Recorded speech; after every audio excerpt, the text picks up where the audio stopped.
Hello everybody and welcome to Dungeons and Drams. Tonight we are imbibing some cocktails and planning some shenanigans. So, first off, let's begin. Let's go around the table. I kind of let you guys know last minute that I was planning on making a whiskey sour.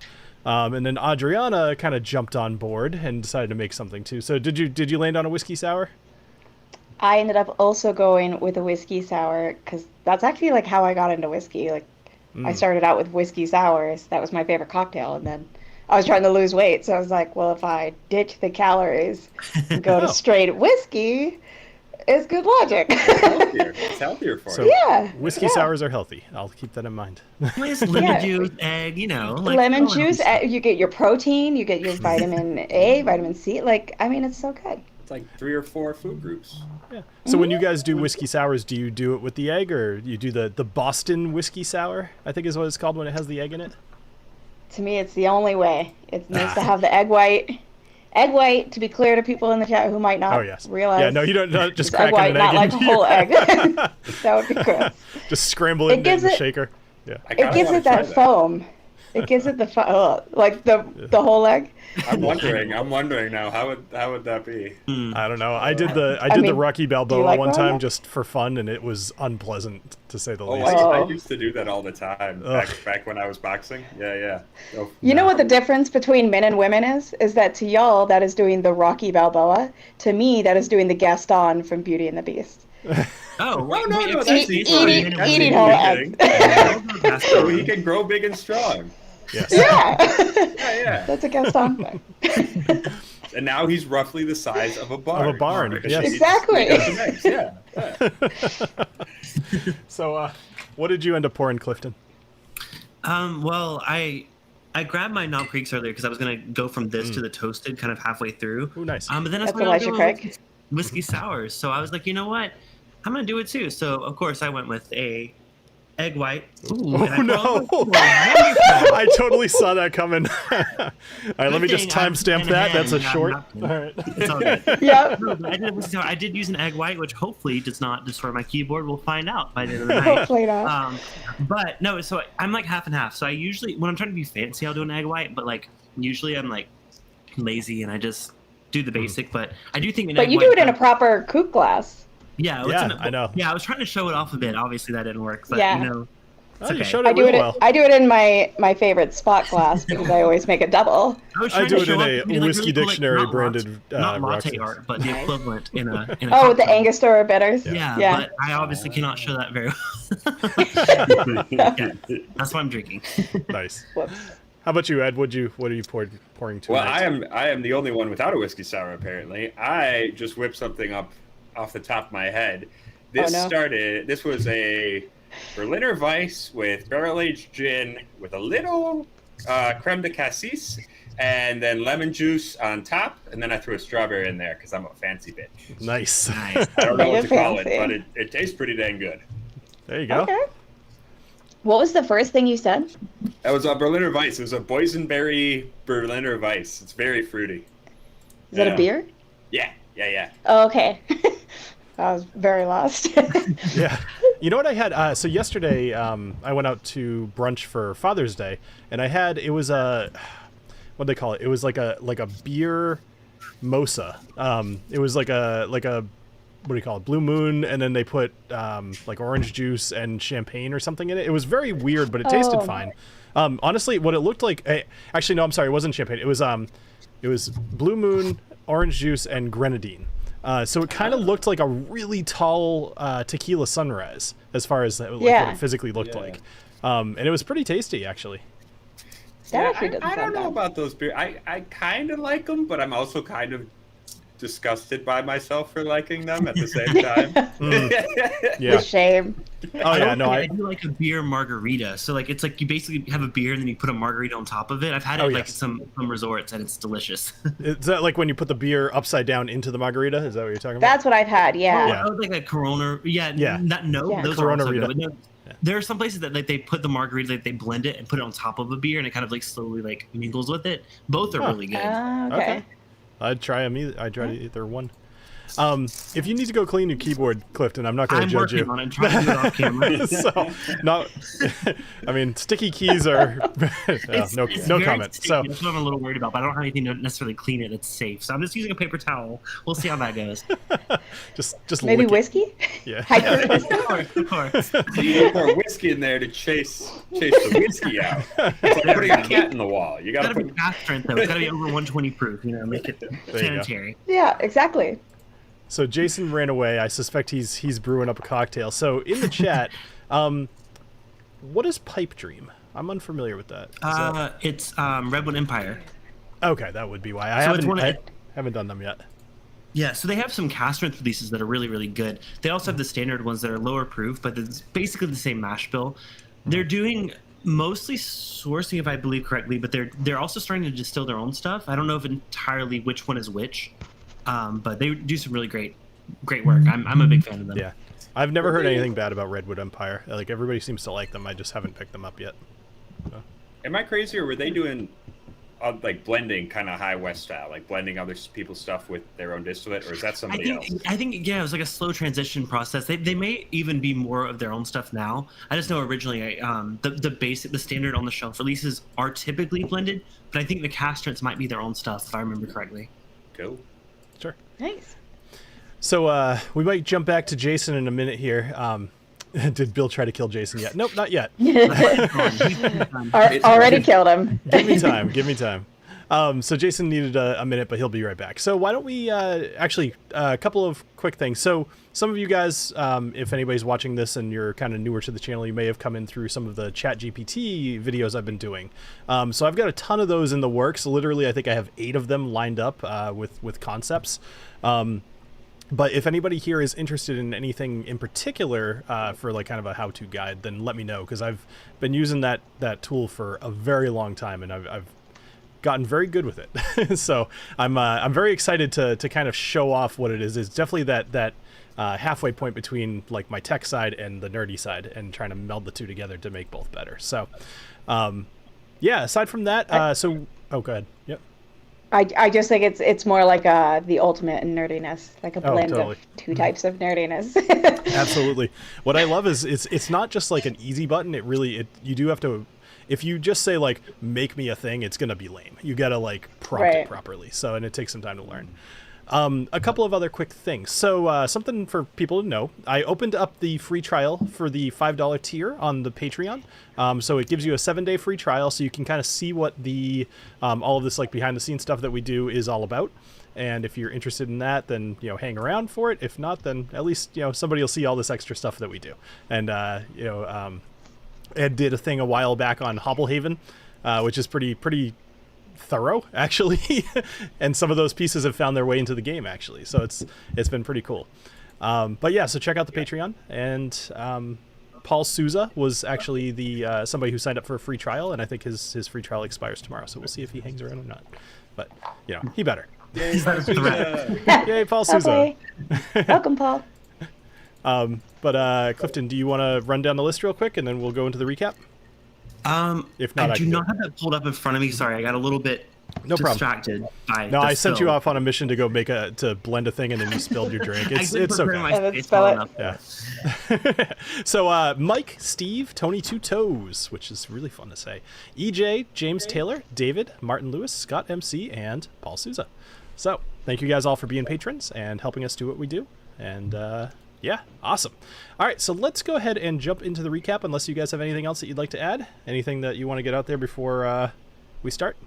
No, let's get into it. We have Heist to plan. So, when last we saw Snortimer's soldiers, Alessio was launched out of the Glimmer Gearworks in order to test out the Bounce and Live Longer system, an inflatable ball that can cushion a fall from a large height. After landing, a dwarf with a blue beard named Magnus Stormrider, the captain of the skyship The Jewel in the Mountain's Crown, helped Alessio out of the balls and offered passage to Erngor's Kazord, the dwarven capital to the north. The skyship will be leaving tomorrow afternoon with you or without you on it. Alessio explored the pit, a giant strip mine in the center of the city, and discovered a blocked-off tunnel called the Shadow Crawl Passage, a long closed-off tunnel that denizens of the Underdark once escaped from and killed many members of the city. Alessio rejoined the group, and they all headed to the Golden Market, where they met Durin Silverbeard, a merchant who owns the Mystical Gems Emporium. After some discussion and taking some time to look at his magical jewelry, the group accepted a job to retrieve some sunstone from the Sunstone Cavern. Durin gave them a slip of paper allowing them entrance to the Sunstone Cavern to retrieve a shipment for him.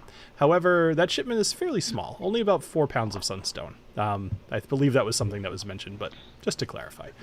After leaving the Golden Market, the group were confronted by the Obsidian Blades, who were looking for repayment for the gold that Knobolas stole. But after a little discussion, the group came to another agreement. They'd help the Obsidian Blades steal 45 pounds of sunstone in return for forgiveness and some additional money, somewhere in the range of 1,000 gold. So, we return to the group here at the Shadow's Den, which is the Obsidian Blades hideout. So, at the moment, TaLin Creek is a bit further north in Erngorzuk, up at the Spinning Spores, and she is doing her own little thing. But based off the way time works out or so, you'll rejoin the group in just a few minutes. So, okay. So before I kind of get going, what do you guys like to do? Well, I would like to ask my good friend Knobolas, what the fuck? What do you mean? What do you possibly mean? What did you do? Why are we here? Listen, I didn't like that guy pulled one over on us, and I may or may not have tried to get my gold back from him, and it worked. It worked very well, but somehow he found out later that I did take that measly 25 gold back from him, so now he wants me dead. So that's why we're here. Wow. I'm sorry. Okay. Let's get this over with. but this quest sounds pretty beneficial, right? Like we wanted to see that was what, 1,000 gold? Yes. Yep. I suppose gold is some cold comfort. Look, it wasn't my fault. He was in the alley. I didn't know what to do. I panicked, so I You panicked, and your hand slipped into his pocket. That's how that works. Everyone does. Classic. Well, I guess we'll have to just go on in there and. I mean, we don't have to. This is like a side quest, right? Like we could well, just. Are they going to murder you if we don't? It's 25 gold. There's no way they're that upset. Well, they're either going to murder you or they're going to sleep with TaLin, and I don't like either option. Thank you. So, when last they spoke to you, actually, they had upped it to 50 gold for the inconvenience fee. True. But I did only steal 25, just to be clear. All right. So, you guys are, you're walking, talking, whatever, and you arrive at the Shadow's Den. And they had shown you on the kind of on your map or in the rough area where they were located, and they said that they would wait for you to show up. So, Agnomeio, it looks like you are the one who is eagerly at the door. What would you like to do? Resignedly at the door. Is Knobolas still injured from us kicking him? And Oh, yes. Oh, yeah. Very Yep. Well, So TaLin, just to make things a little bit more interesting, I'll say at this point you come charging in on top of Booker, riding about as fast as his 4 legs will take you, and and he has his top hat on. And yes, of course, Booker has his top hat on, and you guys come running up, and you're looking pretty haggard. However, haggard in that bloodied. However, you are wearing some new armor. You actually have on you right now, you have some studded leather armor that you did not have before. It's brand new, and it's got if there's any way that you'd like to customize it or kind of tell people what color it is, anything about it that you'd like. It is blue and green. Blue and green. Like a forest studded. green. Yeah. Oh. Also, by the end of my solo adventure, I was quite tipsy, so a lot of the handwriting is pretty rough. That's okay. If you need a clarification, just ask. That's okay. Were we not supposed to watch that, right, Bill? Correct. Okay, because I really wanted to, but I was like, I think Bill would not approve of us watching this. We still haven't got to watch Knobolas. I think probably by the end of next episode, you guys will be able to watch both of the interludes. Okay, yeah, because you want to watch mine too. So for those of you in the audience that did watch TaLin's interlude or Knobolas' interlude, do me a favor and just don't say anything in the chat. So TaLin, as I mentioned, you're looking still pretty bloodied. You've got some your armor no longer has any sort of stab wounds or anything, but you're definitely hurt and you've got some bandages going on. That's a plus. I'm looking through my inventory for that. For what? Did I already take that potion? That health potion? You did actually. I think I did, right? You sure did. During my fight. Yeah. Can we ask her, like, what happened to you? Because she obviously looks bad, right? Mm-hmm. Yeah, I'm looking pretty rough, y'all. Aren't you just picking up your dog from the vet? Like, what did I miss? I'm just saying, like... Tell me you did not steal that armor. No. Okay. Some of us do things the honest way. But I'm just saying, don't mess with shrooms. Like, they'll fuck you up. Been there, done that. Shrooms will give you a crazy night. Okay, well, enough questioning. Let's go in. Yeah. All right. Are we walking into an inn? We're walking into the Obsidian Blades hideout, I believe, right? Do you think they sell we don't health know potions? what sort of building this is, do we? Other than that it's their hideout? Correct. Yeah, I mean, it looks like every other home in the area. It's actually nondescript, probably on purpose. So the door is locked at the moment. Did they give us a code or anything?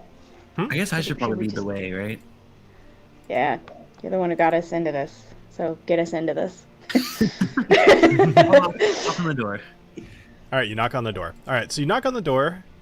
I don't want to knock because my dog is laying right next to me and he will flip. So knock, knock, knock. And a moment later, you hear the door kind of unlock, and the gambler who you've dealt with a few times, Bronder Stonefist, comes and answers the door, and he says, about time you got here. Come on in. Come on in. So good to see you again, my friend. Friend's a little presumptuous, but we'll get there. Acquaintance is okay. I wish I had my charm. I used to have a charm ability. I don't have that anymore. So you he lost your charm ability? I traded it for something even more awful. That's all right. You can switch out your spells every time you level up, Knobolas. Specifically for Warlock. Everybody's different. Anyway, so as you walk in, he kind of shows you off to the left. He kind of points over. He says, there's the kitchen. Over here is where everybody sleeps. And if you would be so kind as to close the door behind you, I'll show you, a little bit more. We all come along with him. Yep. BT Debs. Oh, Alessio. Cool. Yeah, okay, there we go. All right, cool. So you guys all walk in, and you see Bronder. He walks up towards this. There's like a little table at the end of the main foyer that he's in, and it's. If you didn't know better, it looks really suspicious because it's just like the end of a hallway with a table there. And your instincts are correct. He moves this little plant that's on the table aside. He pushes a little button, and you see a trap door kind of open. Now, being a dwarf, it's not a problem. He kind of just walks right through. However, the rest of you, given your heights, actually pretty much just Knobolas and Alessio, need to duck. The rest of you guys could. We're fine. Yeah. The rest I of you hop can... off of Booker and walk right there. Walks on in there. Yeah, so the rest of you can kind of just walk right in. And they should do some dexterity stuff, I imagine, or something. Oh, no, it's special? fine. You're not under attack or anything like that, so it's not a problem. I'm not sure why you're whatever. All right, so it's because you're moving. Hit enter for me. Or there you go. All right. Could be his keyboard. That's really weird. Anyway, so you guys find yourself in this back room. And in this back room, it's quite a bit different than the front. On the left, there's this huge table with all these books and papers and gemstones and a huge map right in the middle of the table. There's various weaponry. There's a grappling hook. There's stuff on this table. Very clearly, little suspicious stuff. Over to the right, there is what looks like a training area, and there's a number of chests kind of in the room. There's some target dummies. There's some targets with some crossbow bolts in them, and there's a large, I guess you'd call it like a star-shaped circle in the middle, and you see two members of the Obsidian Blades on the. Sorry, my interface is screwing up here. You see two members of these Obsidian Blades on the star, and they're sparring with each other. One of these is somebody that you've talked with before, TaLin, Lyra, and the other one is Gundrick. And the two of them are sparring together just with their fists and with daggers, and they're kind of going blow for blow, and every now and then one of them will kind of get the upper hand on the other, and they'll stop and retreat. So this is just a pretty good training area.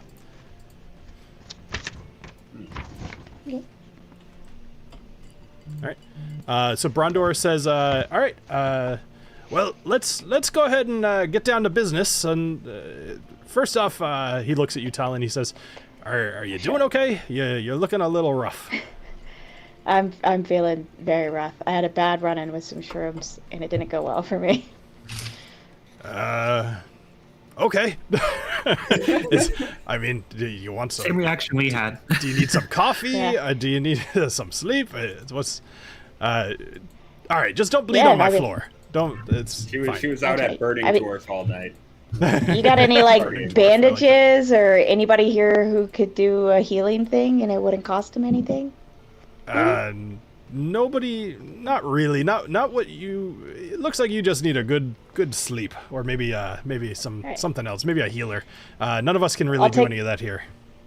I'll take a nap after a good long sleep after we figures this whole plan out. Yeah. Actually, I would say that as you guys are kind of doing this don't plan, beat me up. once we're done this plan, you guys could all effectively take a short rest. But let's go ahead and start talking. So, I'm trying to remember how I pronounced her name. I think it's Eileen. Eileen Forgeheart. She is one of the female dwarves that was with the group. She is kind of poring over this map that's on the table, and Brogan is right next to her, and he's kind of jotting some things down with a black crayon, and or I guess pastel. I'm not sure what you'd call it, like chalk. You know, it's a piece of charcoal. When I said crayon, it makes him sound like juvenile, and that's not what I was going for. It's more just like he's drawing on. Was it sunshine yellow or desert rose? What color crayon is this? Good point. So Eileen is looking over this map, and she says, guys, I'm so glad that you're here. All right, let's go ahead and go over this this plan here. So we need to steal some sunstone, and we've got to get it out of the sunstone cavern, and that's what we need you for. So we'll give you the knowledge that we have. We've got a little bit of time. I would suggest maybe going out on the town, looking around, seeing if you can gather some more information that will help you to be able to infiltrate and get out safely. Unless, of course, you just fight your whole way out.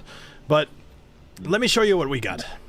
So she picks up this piece of paper off the table. It's not the map. It's the paper that Brogan has been working on. And let me show this to you guys. Alessio's back. Yay! Hey, Jason. All right. So hopefully you've somewhat been able to hear. So this is what you see. And let me make sure I can change this so that the group here. I love the idea that this is like what this like group of thieves is. Sunstone Heist. This is the master plan. All right, let's like do a viewable 3D here. lettering. I think this will help. I'm trying to make sure I can show this to you guys properly. Hopefully you can see it on your screens. Jason, you're muted, by the way, if you're trying to talk to us. All right, let's do show image. Boom. Cool. Okay. Are I'm there mostly any making sure artists? that the chat can see it. I can give you guys a copy of this, but I want to make sure the chat can see it. All right. So there is a piece of paper in front of you. And Brogan has been drawing on it, and much to Eileen's chagrin. And she says, thanks a lot for screwing up my map here, just writing a whole bunch of nonsense. But let me show you what we've been able to figure out so far. So within the Sunstone Cavern, you've got an entrance here that's guarded by a couple of Ironheart guards. And sorry, let me. I'm not pausing per se, but I will probably cut this out later. I want to make sure that the chat can see this consistently because it keeps disappearing. And that's just no fun for them. I see it on the stream. I see it on the stream. I just put it up on the stream again. I might just kind of keep showing it. So stream, I guess you'll have to just forgive me for. Oh, you know what? I'm being dumb. I'm just gonna throw the actual image up there, because I have it, Ta-da. and OBS is a thing. So like I said, I'll cut this out later. While we're doing this, actually, Jason, why don't you tell us what you ended up making, if you ended up making something? I did. A while back, I was at Maker's Mark, and I had a orange marmalade old fashioned. An orange marmalade old fashioned. That sounds really good. I don't even I remember the ingredients, but I don't remember really the proportions. Okay. So I do remember it's instead of simple syrup, you use maple syrup. Yep. And it's a very fall style drink. So you use maple syrup. You muddle an orange, one orange slice in there to kind of get that orange juice in there. Then you do bourbon. Then you do orange bitters. Then you do a little dash of cinnamon in there, and then you shake it. Then you shake that up, and you pour it in. And I gotta say, for just kind of throwing this together, it's pretty delicious. That sounds pretty good. That sounds so good. Ooh, Great, yeah. I love the big ice cubes. There's something I don't even care about the physics. Really I just think they look cool. It actually melted, but it's actually a Stormtrooper helmet ice cube. Nice. Oh, that's awesome! I see the Death Star ones. I hadn't seen that one. Yeah, That's awesome. That's pretty cool. All right, guys. So I figured that this little sorry. dash of cinnamon makes it. It makes it Oh, really, that sounds so good.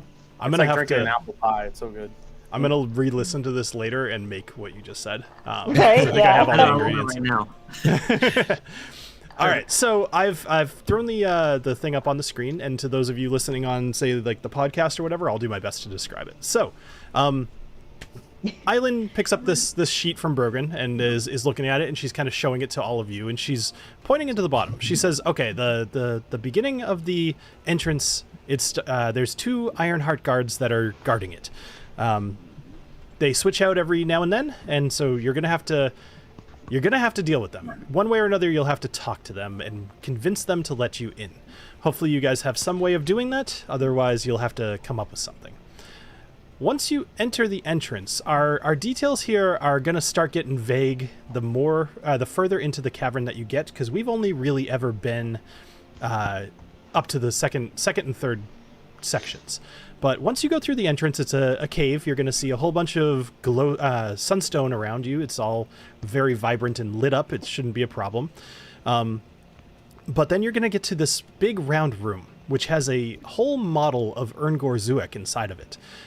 And the Platinum Weave has actually helped to enchant this thing, so it shows the location of everybody in the city, all within this model. And you can watch people walking around, and there's a key to this that at the moment we don't know the answer to how to get past this room.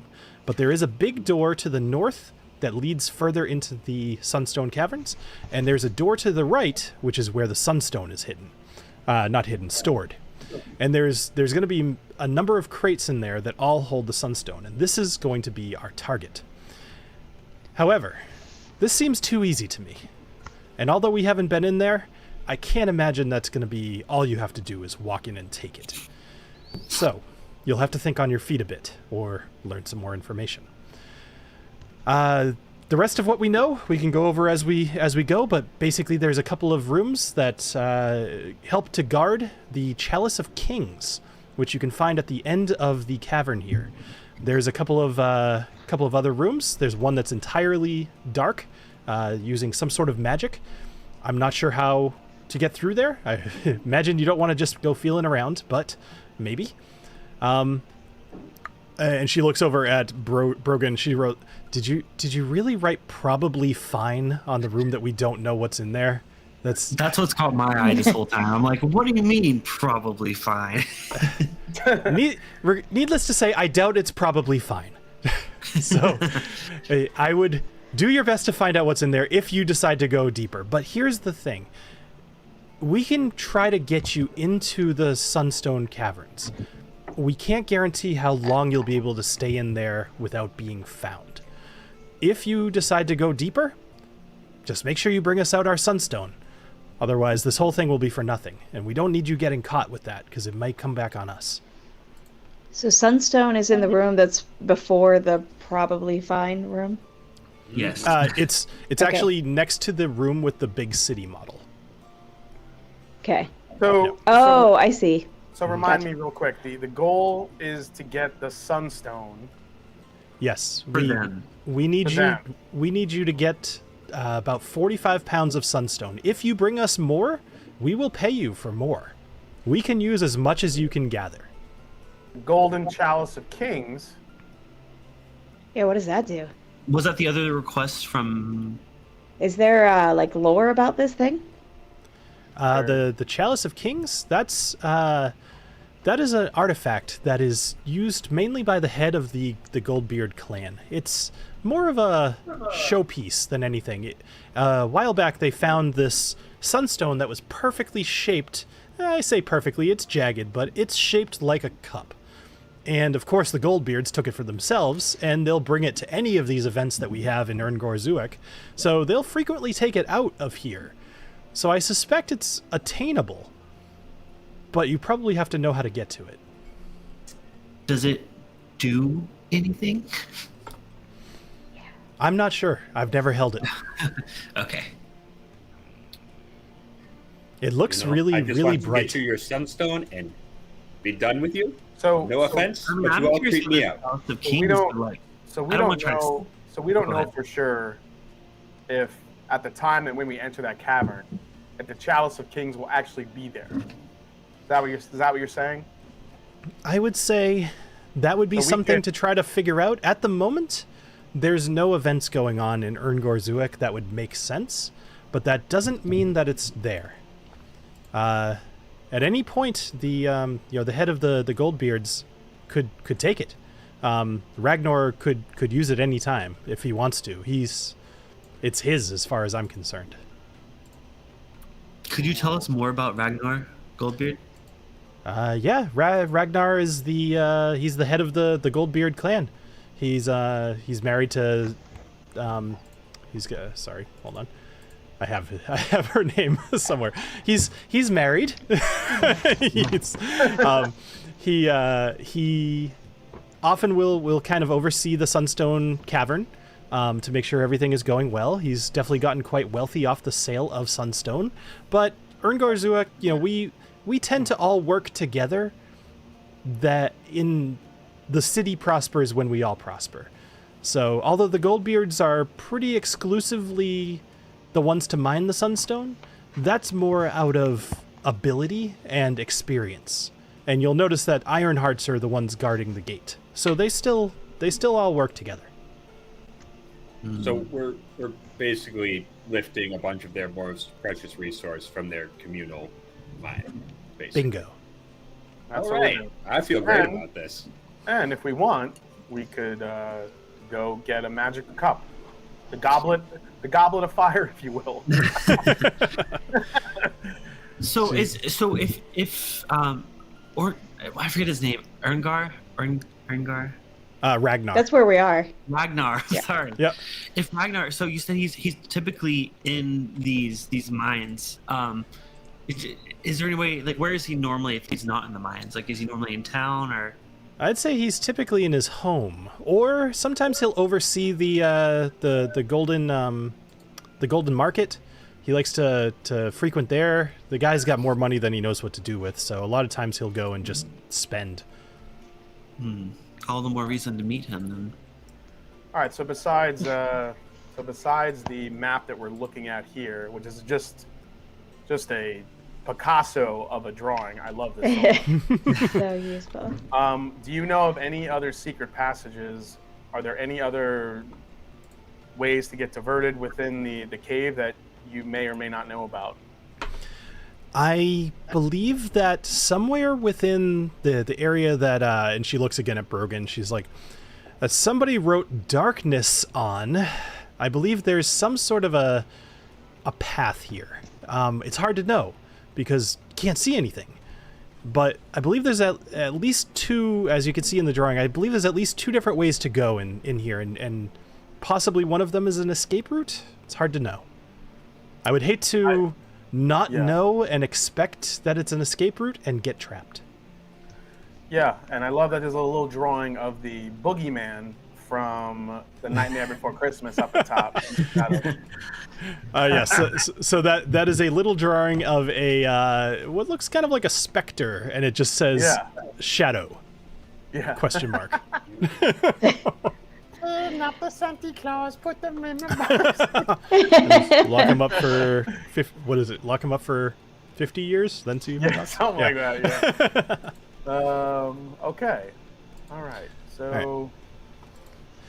So they say we've pulled off some stuff in this town. We've been able to secure some smaller sunstones, and Island points at the table here, and you see there's these 5 little sunstones on the table, and it's more to give you an idea of what they look like. They're about fist-sized, the ones that they have here, but within them are just so many facets, and they seem to be glowing with some sort of magical essence. So much so that they're basically like another torch sitting on this table. They're very, very bright.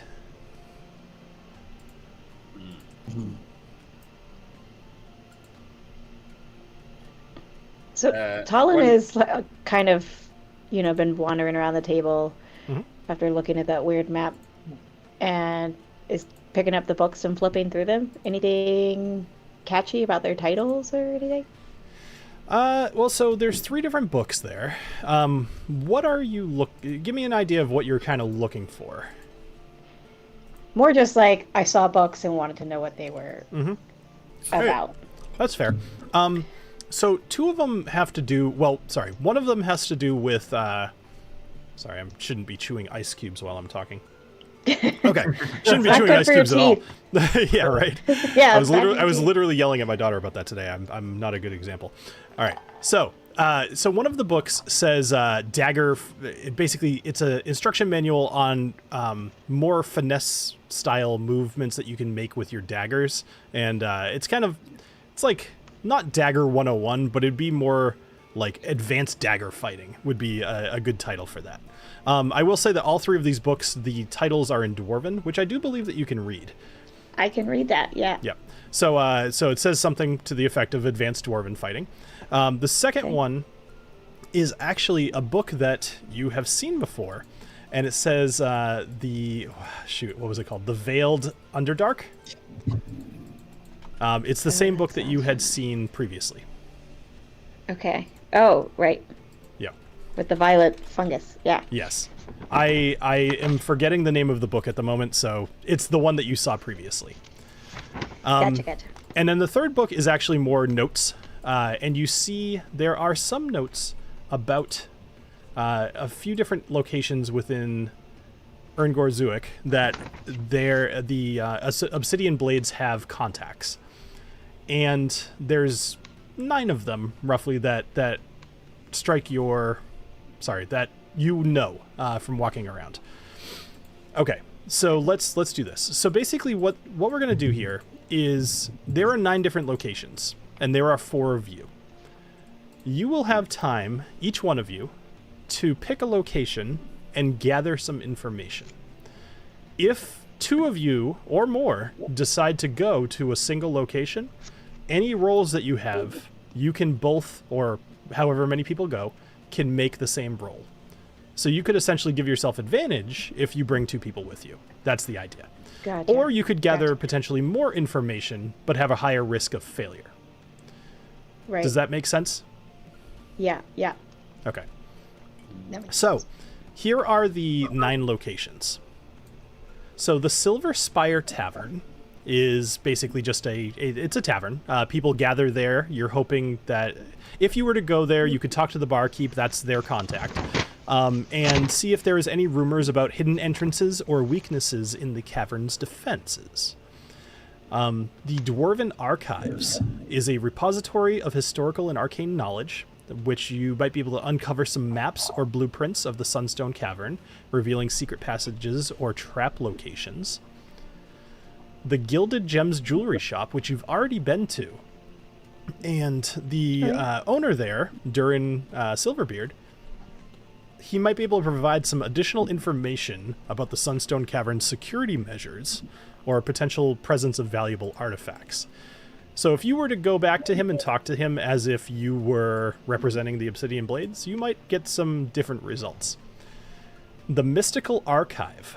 So scholars and magic users can offer insights into the magical wards protecting the Sunstone Cavern or the rituals needed to bypass them. However, keep in mind that any of these people, if they are not... You will have a contact at any one of these locations. But what you ask needs to be appropriate, or you're going to have to start like kind of rolling a little bit harder DCs for it, if that makes it. Like if you ask too many questions or too hard a questions or too specific a questions that could point back on them, it might not go as well. All right. I will basically throw this whole thing in the backstage. That way you guys can look it over while we're talking. But let me read this off for the rest of you who are listening. So the Ironheart Clan Barracks, which is contained with... there's veteran soldiers who may share their knowledge of the guard rotations, alarm systems, or weaknesses in the cavern's defenses. The Spinning Spores Mushroom Farm, which obviously you've just been to. Not fucking with that place again. Mushroom farmers could provide information on hidden pathways or ventilation systems within the cavern. The Shimmering Anvil Smithy. Master blacksmiths may have crafted tools or weapons specifically designed for breaching the Sunstone Cavern's security. So in this case, you might be able to get somebody, if you have an idea for something that you might need to infiltrate this location, you could ask for it and potentially have it made. The Golden Market. Informants and smugglers can provide details about the Sunstone Cavern's illicit activities or secret entrances used by criminal organizations. So that would be a little tougher because you'll have to kind of go around the market and be like, hey, who wants to talk to me? But you might be able to do it. And then the last item is basically a, recon mission of going to the Sunstone Cavern and seeing what you see. That one does not have any sort of contact. It's more, what can you find out? Well, we do have that letter. We could use that as a... Yeah, that could get us in either for the scouting mission, or we could try to work that into our plan. Mm-hmm. Depending on what we think is more necessary. I kind of think maybe we should use that for the scouting. That way we get an idea of what's going on in there. And then we just grab the gold, we take a look around, we take that back to the jewelerman, and then that way we have and then we idea. can... Plus, that's a chance to talk with him because he's one of the contacts. There you go. Can I huddle with the group, like just our group, for a moment? Absolutely. So, not sure if this affects our decision, but I might have some tea on the leader of the Goldbeards. And if there's any place that you think we could either encounter him or have some kind of influence on that, I advise we do that, just in case that's to our advantage. Okay. So, like blackmail him? I wouldn't say blackmail, but like... I think you are saying blackmail. Right? It sounds like blackmail. Say it, white leveraging. White leveraging, yes. Okay. So just if it influences any of our decisions of what we do to get in. All right. Okay, so, all right, well, first things first. Do you want to use the letter to go scout, or you want to use the letter for the main mission? I think we use it to scout. That way somebody can go in, take a look around, grab the gold, come back out without arousing suspicion. I got that crazy new hood. I got that crazy new hood. I can go in there and scout the shit out of that place. All right, that works too. But if we use it to scout, then how do we get back in? Like when we actually need to get back in?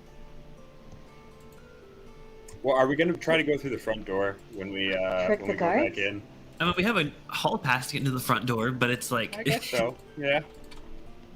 Do we want to waste that while we're scouting? I mean, it's up to y'all. I feel like we should probably save that to where we know what we're about to do. Maybe we should gather some intel before we do that. Okay, I dig it. Okay. Other question. I kind of want to go to the smithy myself. Check out what's going on. All right, there. so you're gonna go with the smithy. Oh, for possible weapon. Yeah, I was thinking of going to the where did I just see here that I wanted to go to? The Silver Spire Tavern, to see if I could find any hidden entrances or weaknesses. Okay.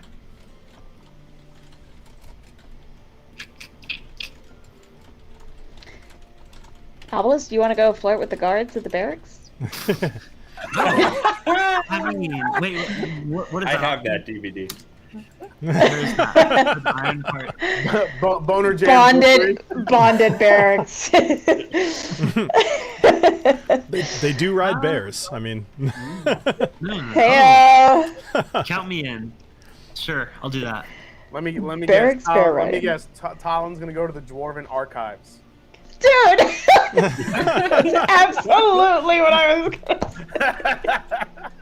Wait, so okay, you're going to the archives. You're going to see the guards. I'm going to the smithy. Alessio, you're going to the tower, the spire.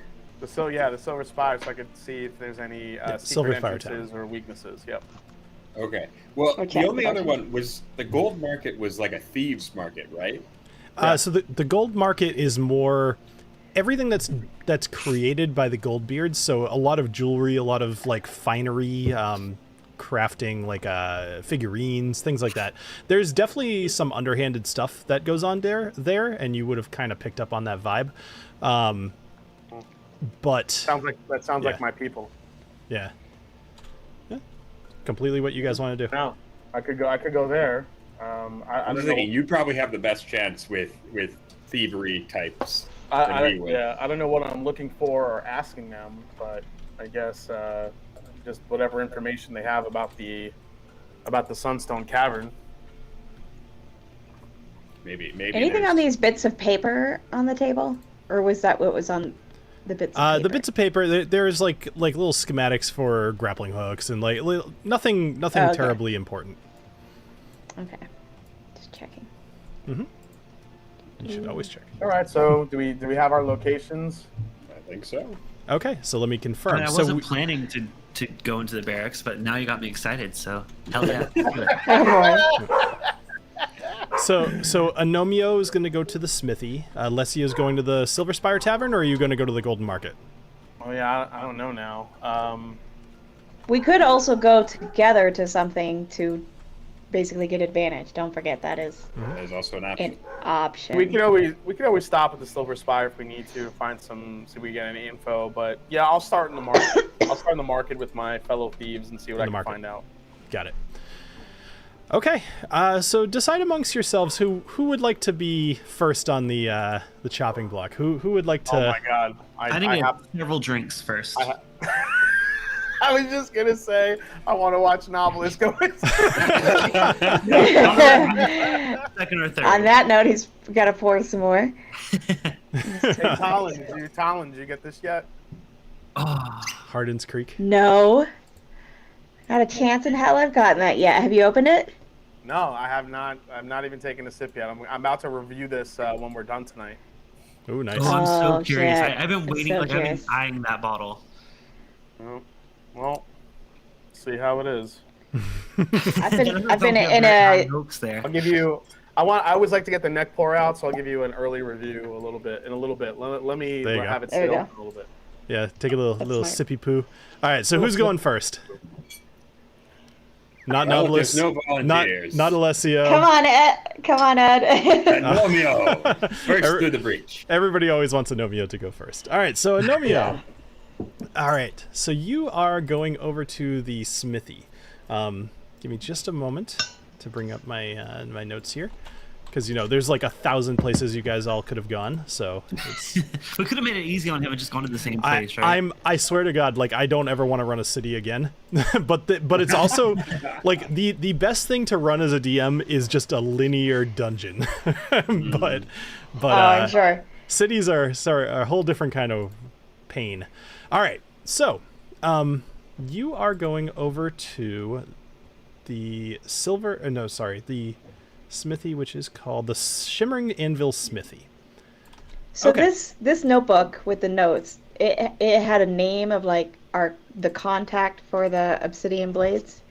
Yes, in it, like that we should go to and talk to there?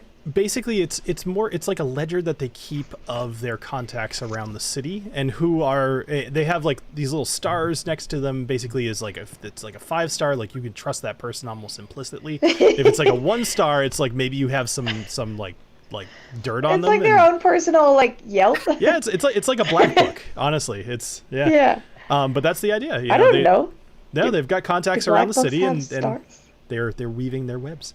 All right. I just like the idea of like ratings of like trustworthiness, 1 out of 5 stars.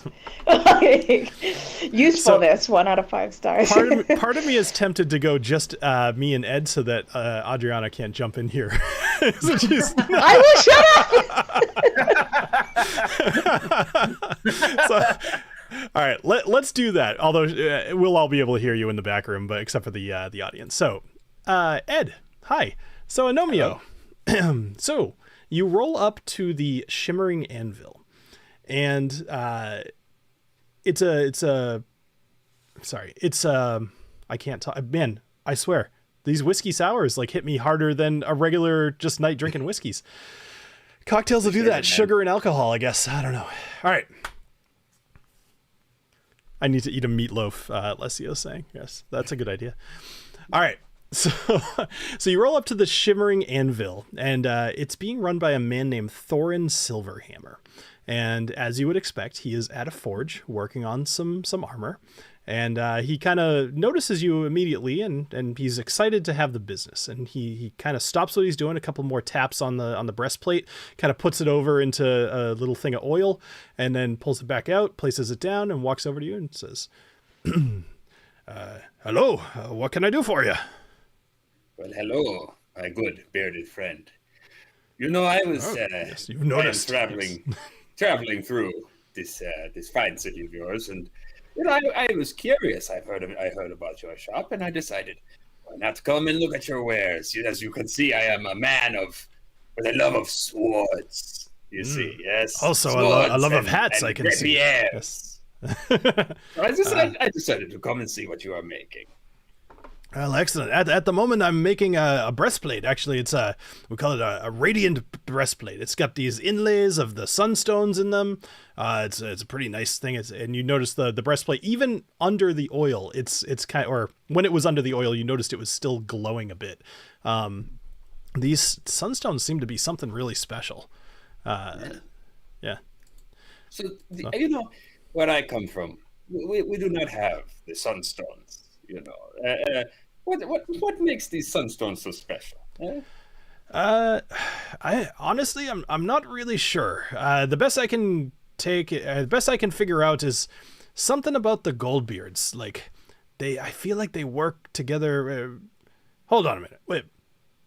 Roll a persuasion. Okay. Let's see how chatty he is. He is eager to have some business, although while you're rolling, so looking around. 10? No, 7. 7. Oops, yeah, that's a 6. Oh, it's a 6. That's fine. Just real quick, looking around, he seems like really eager to talk to you, like as if he doesn't have a whole lot of business, but looking around, everything that's on display is extremely nice. I mean, you are a man with an eye for finery, and this is an armorer who can make some pretty good stuff. So it doesn't quite add up. But he kind of stops himself short. He says, I mean, if you want to learn about the Sunstones, you're probably better off in the Goldbeard Quarter. But I mean, I could show you one. We've got this, and he holds up like kind of a smaller one. He says, if you look right here, there's like these little facets, and they are gleaming a bit. And they kind of help to ward off the darkness. No, that seems very useful. So what can I do for you? Are you in the market for some armor, or? Well, I was just about to say, you know, in my hometown of Hobble Haven, that would be very helpful because I lived in an area called the Burrows. Very dark, very dark. You know, a lot of miners, much like your city here. You know, my father was a miner. He was killed in a Zeppelin accident. A Zeppelin made of lead fell right on his head. A lead Zeppelin. That sounds very heavy. Yes. Well, and I wonder, do you make tools for the miners? For the miners, do you make, we had the steam-powered hammers. Yes, do you have such a thing here? Steam-powered Maybe hammer. something you use to dig? What? I've worked together a bit with the Glimmering Gearworks over in the Platinum Weave. Are you familiar at all? I was just over there. You might have seen some of my stuff up on the wall there. It's pretty nice. But if you're looking for some hammers, some real heavy duty machinery, they would be the ones to talk to. Yes, I wonder, would using machinery like that on, say, a sunstone, just picking something out of the blue, I don't know, would that, would you use something like that for maybe, mine sunstone, or to, I don't know, dig in the walls of the sunstone mine? I'm curious, professional curiosity. Actually, make a persuasion with advantage.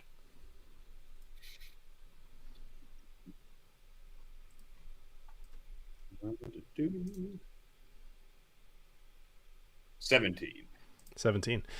Actually, that was exactly why we made them. The sunstones, they're hardier than they look, and actually, when they get damaged, they actually shine brighter. It's almost as if the extra cracks in the insides of the sunstone add extra edges to reflect the light. I bet that they still have one of those hanging around. I mean, I'm assuming you're not talking about actually mining sunstone. I don't necessarily. No, of course not. No, that wouldn't make all. No, mining sun. I would never dream of it. How could I do it? When you dwarves do it so well. No, I would take your techniques. I would take it back home. Back home. I got it. All right, that makes perfect sense. All right. Tell you what, why don't you go over to the Glimmering Gearworks, and he writes on a little piece of paper. He says, tell them that Thorin sent you, and they'll have you check out the auto hammer that they have down there. All right, very good. I tip him my first hat, and then I tip him the hat that's underneath my first hat. Awesome. And he doesn't quite know how to take that, but he holds his hammer up to his head, and he's, I guess that there you go. There, yeah, all right. And he goes back to what he's doing. All right, what would you like to do? Well, I guess I'm going to head to the Glimmering Gearworks. Sure. And see about this hammer. Sure. So you show up at the Glimmering Gearworks, which you know quite well at this point. You just randomly kind of walk in, and you're greeted. Actually, two of the gnomes are gone. Excuse me. The gentleman that was there, his name is eluding me at the moment, and my internet is quite slow. But the gentleman that was there, the gnome, he walks up. He's like, "Hey, welcome back." Sorry. Hey, well, welcome back. What do you need? What's going on? Well, I was just over by the Thorin Silverhammer, yes, and he told me maybe you would have a hammer, a tonka for me. Maybe we can rent one for a little while or something like that. Oh yeah, absolutely. Why am I keep switching back? It says it's hard to do this stuff. So his name, by the way, is Merrick. So Merrick walks over to you, and he's like, yeah, of course, sure, that's fine. You could just he takes this. I mean, it looks like a mini jackhammer. Honestly, it's only about a foot long. It's got all these little whirring little gears and springs, and like it's not even doing anything, and it's moving anyway. And he hands you a little green crystal. He hands you a green crystal, and he says, when you're ready to use this, just crack the green crystal right on top of it. It'll get a lot bigger, and it'll be a lot more useful. Ooh, okay. Well, thank you, sir. Yeah, no problem. I mean, you helped us out. You could just make sure to return it. Otherwise, Taniana's gonna kill me. I'll be back in a jiff. Tip. That's kind of weird. I don't care. All right, good. I can appreciate that. That's fine. All right. All right. That character definitely had like 7 different voices during the course of that conversation. So I apologize to the audience. All right. So cool. So you've now acquired the auto hammer, which is, as I said, it's about a foot long, basically jackhammer. This thing will absolutely devastate a wall of stone or gems or whatever else. It is without control, but very effective. So okay, you're gonna dig into day for Agnomeio. Yeah, that's definitely the right tool for you. Okay, so we'll go back to the full group here. Okay, so while you're doing that, who would like to go next? I'll go. I'm ready. I'm ready to get bitten by a snake. All right, snake ball it is. All right, so all right, so give me just a moment here to kind of get some stuff ready here. I'll get this is just one more chance for Knobolas to get a few more drinks in him before he goes to flirt at the bar. I'm open my Elijah Craig toasted now, so. Dude, I finally had that the other day. Wow, that's way better than I thought it would be. I don't know if I had it when it first came out, and I was super disappointed. I haven't tried it since. That's what I remembered. Yeah, I grabbed a new bottle. I have not opened it, so I'll let you know, depending how toasty I feel when we get to my segment. Okay, I think that it got better. Because I had heard that about, from several of you guys that it wasn't very good. And then when I tried it the other day, I was like, this is like really like probably like an 8 out of 10. Ooh, I was shocked. I was shocked. And I couldn't believe that everybody had such a negative opinion. It made me think I was missing something. By the way, guys, this came out. It was like the toasted thing was like all the rage. So everyone was doing toasted. So yeah. Sorry, Jason. Go ahead. I was to say this tastes like Cherry Garcia ice cream with oak chips in it. Oh, Is that a good thing? that sounds good to me. I mean, it's old. It's going to be oaky. Okay. But there's a little hint of like a Luxardo cherry, but it's got probably one of the biggest like vanilla extract finishes I've had on a whiskey in a long time. Nice. So, that sounds right up my alley. But I mean, Adriana, I like, think you and I, like our palates are like.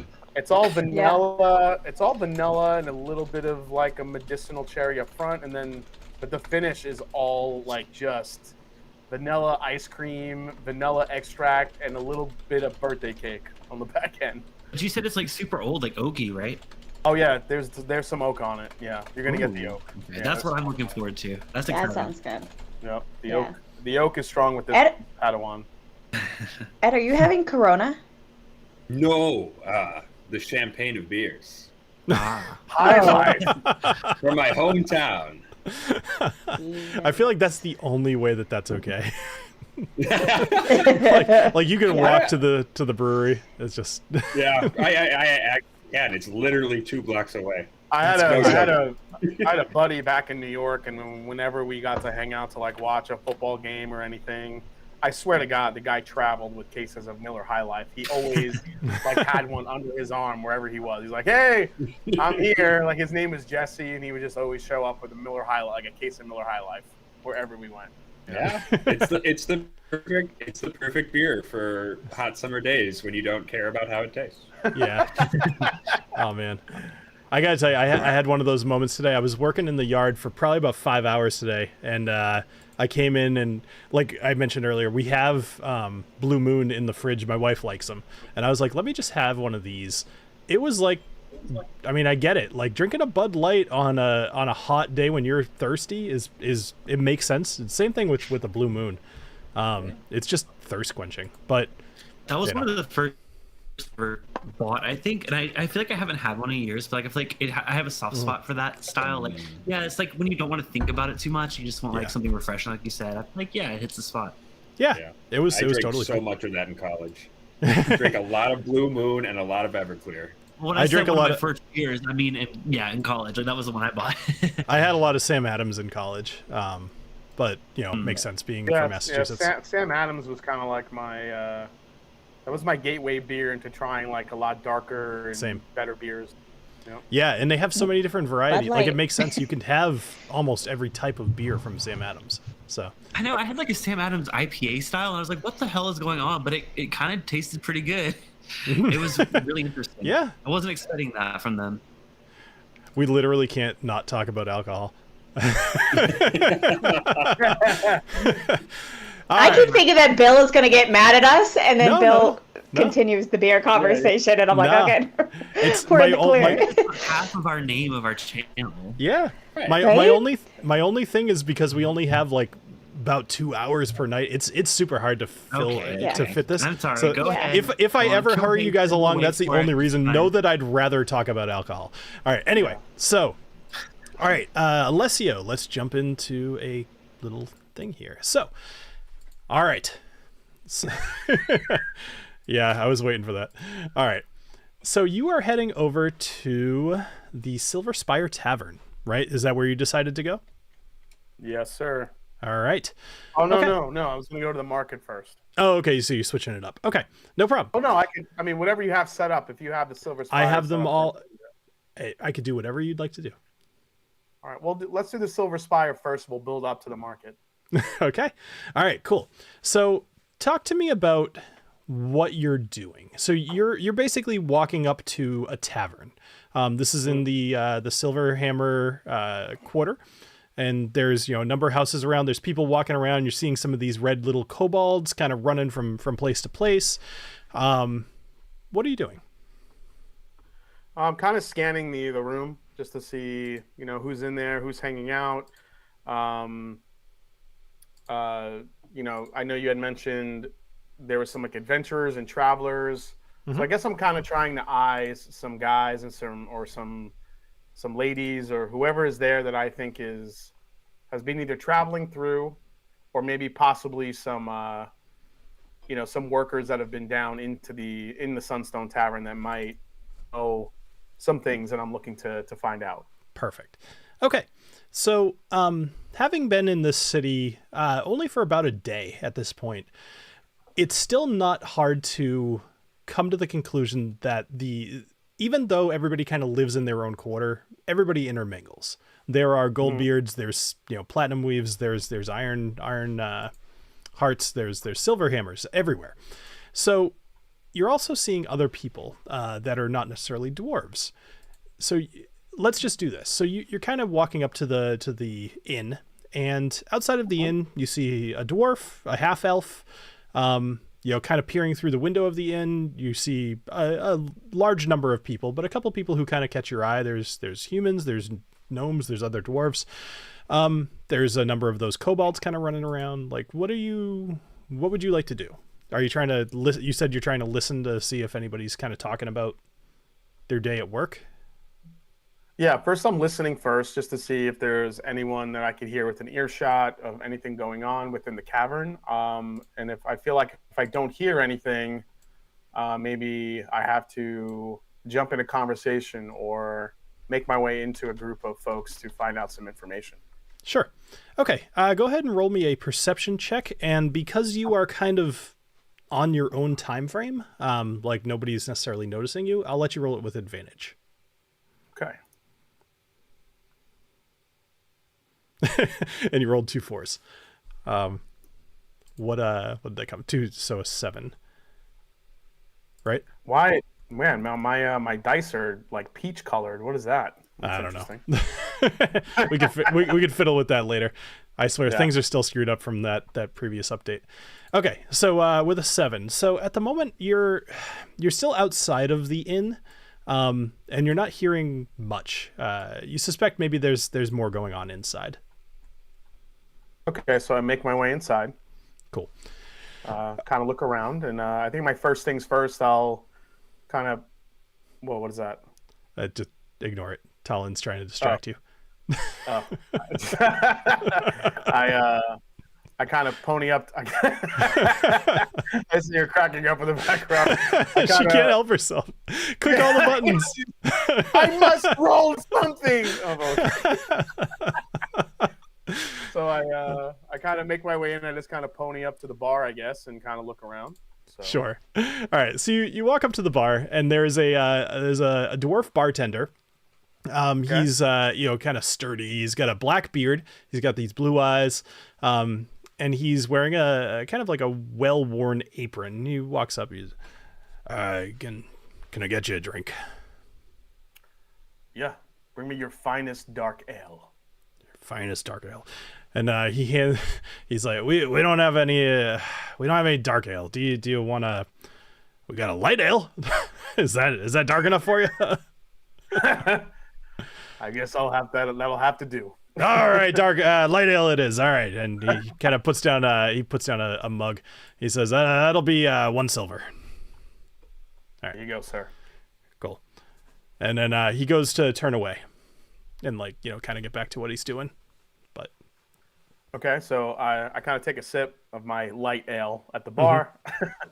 I kind of look to my left and right and see if anyone's talking about it. I'm actually looking for anyone that might have maybe worked in the mine. So somebody with like rough hands, somebody that's carrying tools or something like that. Is there anybody in the room with that type of stature? So oddly enough, looking around, pretty much everybody who's been working here is a dwarf. However, there's a human, a male human he's pretty old looking, and you could tell just even from where you're standing, like you could see the wrinkles in his hands. He's clearly suffered some injuries. Like he's kind of got like a limp to him. This dude has been in the mines. Like he's got like a permanent black tinge to his skin. And he's sitting at a table fairly close to you, alone. Is he alone? Is he alone? He is alone at the moment. He's drinking from a cup and just kind of staring off into space. All right. So what I do is I get the bartender's attention. Say, hey, Blue Eyes. Sure. Would you mind pouring me another light ale for me? Yeah, no problem. That's all right. Another silver. Here you go. He hands you another beer. You have another silver. I grab the beer. So I have 2 beers in hand. I kind of walk over to the old man. And I just kind of approach the table, kind of look at him. He looks back at me. I set the beer on the table. I just kind of slide it over to him. I'm like, that's on my house, buddy. Thank you. Thank you very much. You go ahead. I guess take a seat. If you're going to buy me a drink, may as well join me. Thank you. You look like you can use a friend. Yeah, Barnaby Hearthstone. That's my name. What's your name? My friends call me Alessio. Alessio. That's a very fancy name. Is it like Alessio, or is it all one thing? All one thing. You youngins and your silly one-word names is like, what can I do for you, Alessio? You have a pretty exotic name yourself, sir. Barnaby Hearth. That's about as simple as you get. Well, as you can tell, I'm not from around here. Sorry. I like you got a very fancy name. Barnaby Hearthstone. You describe this guy like he's falling apart. Yeah, he's got a lot of gusto. No, he's like an old dude, but he's the classic piss and vinegar guy, right? So he takes he's old and his hands are, this is my land, and you're like, hey, I'm a Barnaby. I love it. So he takes his beer that he was already drinking, and he takes a big gulp of it, and he's like, yeah, you ever have one of these dark ales they sell here? It's fantastic. It's really, really good stuff that they sell. And what do you got there? They have dark ale here? Of course they have dark ale here. Everybody has dark ale. And why am I drinking a light ale? I don't know. Why are you drinking a light ale? He turns around. He looks at like some other little gnome in the side that looks equally as old. This guy's drinking the light ale. It's what are you? He looks back. He's like, Kellen, get this guy a dark ale. And Kellen just kind of laughs, and he pours you a drink, and he brings it over. I think the bartender knew I'm not from around here, was having some fun at my expense. I appreciate that. I suspect you're correct. What can I do for you, Alessio? Well, I'm kind of traveling through here, and you look like you would be a good person to talk to. I hate to kind of say this, but I was looking at your hands, and it looked like you've done some hard work for a good amount of years. Where have you been living here, working here? What's your story?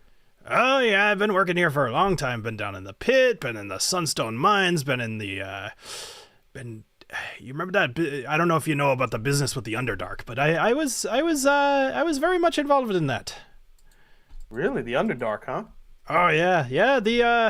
When they all came up, the Intellect Devourers, there's weird little guys. You ever seen an Intellect Devourer? They got the stupidest name, but they're really, really freaking crazy. They're like a brain with legs, and they're like scary as shit. Yeah, you come across a few of those. He takes a big gulp of his beer when he.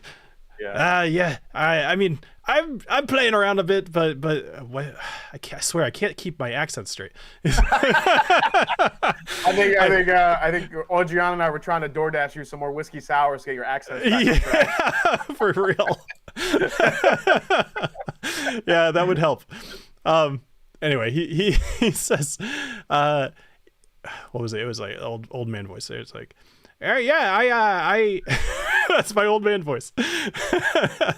Wait until I do my Arnold Schwarzenegger. It's really good. Anyway, so he said, they Intellect Devourers. There were all kinds of crazy stuff coming out of the Underdark. They came up through the tunnels there, and I was here for it all. I was down in the tunnels. I was mining. It was some scary shit. Let me tell you. How long were you down in the Sunstone Cavern? Sunstone Cavern, I worked there for a while. A long while, actually. I would imagine with all that gold down there, you guys are dealt with a lot of thievery. Is that true? Well, I tell you, go ahead and make a persuasion roll. Oh, there it is. Okay. Hopefully I'll do better with my new peach dice. We'll change those to. Oh no, you didn't. No, I'm gonna risky whiskey that. Yeah, a 2. Mm-hmm. Nice. Not rolling good tonight so far. I know, seriously. Oh my gosh. Damn, not rolling good tonight so far. A 9. A 9. Why do you? I mean, I'm happy to talk about the old days, but why do you want to know about the Sunstone Cavern? I mean, there's a bit of me. I'm still. Part of me lives in there. I don't want to just be like spilling secrets here. And sorry. After he says that, he looks at. Is that for me? And he points to the beer that you brought over. Well, I just say, of course it is. Oh, okay. And he takes it and he starts sipping that one. Actually, he finishes the dark ale that he was drinking. He takes your beer and starts drinking from that one too. He's like, you can have this as I wait for my dark ale. Right. I'm rolling a thing. Ooh. He's starting to get a little drunk. Actually, he's starting to get pretty darn drunk. That's the point. Yep. So he rolled a 3 on his con save. So keep going. Yes, well, I might have a chance to do a little work down there myself. So I was just, I figured I'd talk to, a practiced hand who's worked down there, and I figured I'd ask you about it. I love this place, and I might be wanting to stay here for a while. Yeah, I mean, Erngrow's, there's no place like it in the world. And, I mean, there's so many people here, and everybody's so friendly. People work together, and just, you gotta work down in the mines for a while. It's pretty hard work, but, like, all in all, it's a pretty good place to live. So, why don't we do a little tit for tat here? So, what do you want to know about the Sunstone Caverns? Well, what am I really getting into if I decide to work down there? Is it completely safe, or no, it's definitely not safe. It's definitely not safe. Yeah. Why do you say it's not safe? Just the the work is dangerous, or are there other factors down there that make it dangerous? Well, there's let's okay. So let me make another con save. All right, that one's a little better. So you've got the Sunstone Caverns, which has the mine, which is where all the sunstone comes from. But then you've also got the Golden Vault. Jeez, I'm starting to go gnomish too. I swear to God, I'm like so bad at this. If you start like, I know. I have to get the gold. Do it now. Do it. You got to go into the Sunstone Cavern. Go get the sunstones. How do you get them now? Anyway, sorry. Stick it out. That's what I'm waiting for. You're jumping all over your accents. Oh my God, it's so bad. All right, anyway, so he says, Just stay with the old man. Old man. All right, focus. All right. He says, well, you got the Sunstone Caverns, and there's, you got to work down there. You go pretty deep, and every now and then you got to deal with some problems. Maybe some people get trapped, or there's a beastie or so.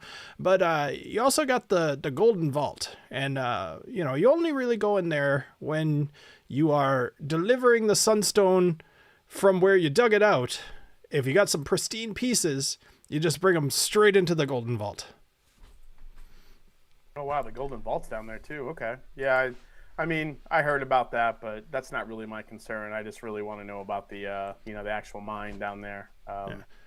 Well, that's good, because the Golden Vault's pretty dangerous. They keep a few artifacts down there, so the security's pretty high. Yeah. But if you do get the chance to go in there, you definitely want to check out the model of Erngorzuk. It's really, really interesting. You can see everybody just kind of walking around. It's like a magic thing. It'll blow your mind. As I was saying earlier, like with so much gold down there, are there other ways to get into that vault, or are we going to be defending? Did you guys find yourselves having to defend yourselves from other people getting in from different ways, or is it just one entrance? It's just the one entrance, and it's pretty well. There's always at least a couple of Iron Hearts that are standing guard at the entrance. It's just one big door, and that's the only way in or out. Okay, yeah, that's all. That's really cool. That map really shows you where everybody is, huh? You look at him, and his eyes are kind of closed for a minute. And it's just like a really long blink, as if he's kind of nodding off a little bit. Oh, he's starting to really lose it. He's starting to really, yeah. And he looks up, and he's not ignoring your question, but he kind of holds his hand back up, and he goes, "Bring me another one of those dark ales."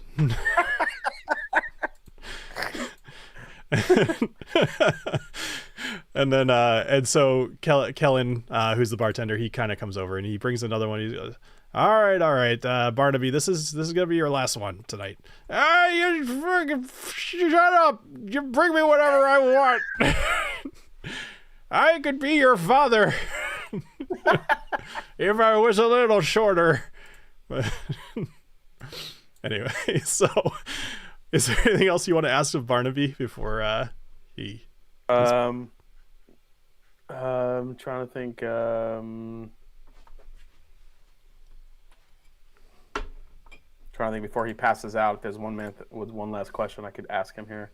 Mm-hmm. Hey Barnaby, how many? Oh, go ahead. Yeah. So, hey Barnaby, before I leave you for the night, before I take off out of here, what's how much? I kind of lean over to him because he's getting kind of drunk, and I just kind of whisper to him.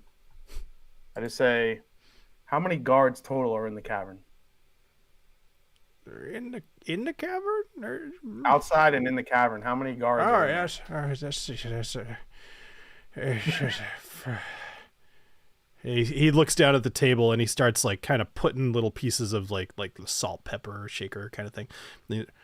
There's always 2 at the front, and then you're gonna have a couple down with the men in the mine, and then they switch every 4, 5, 6 hours, and and you see him do like one of those pukey burps. He's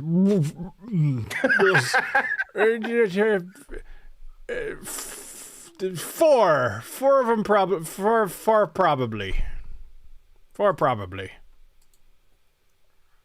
Did you hear me? I said 4 probably.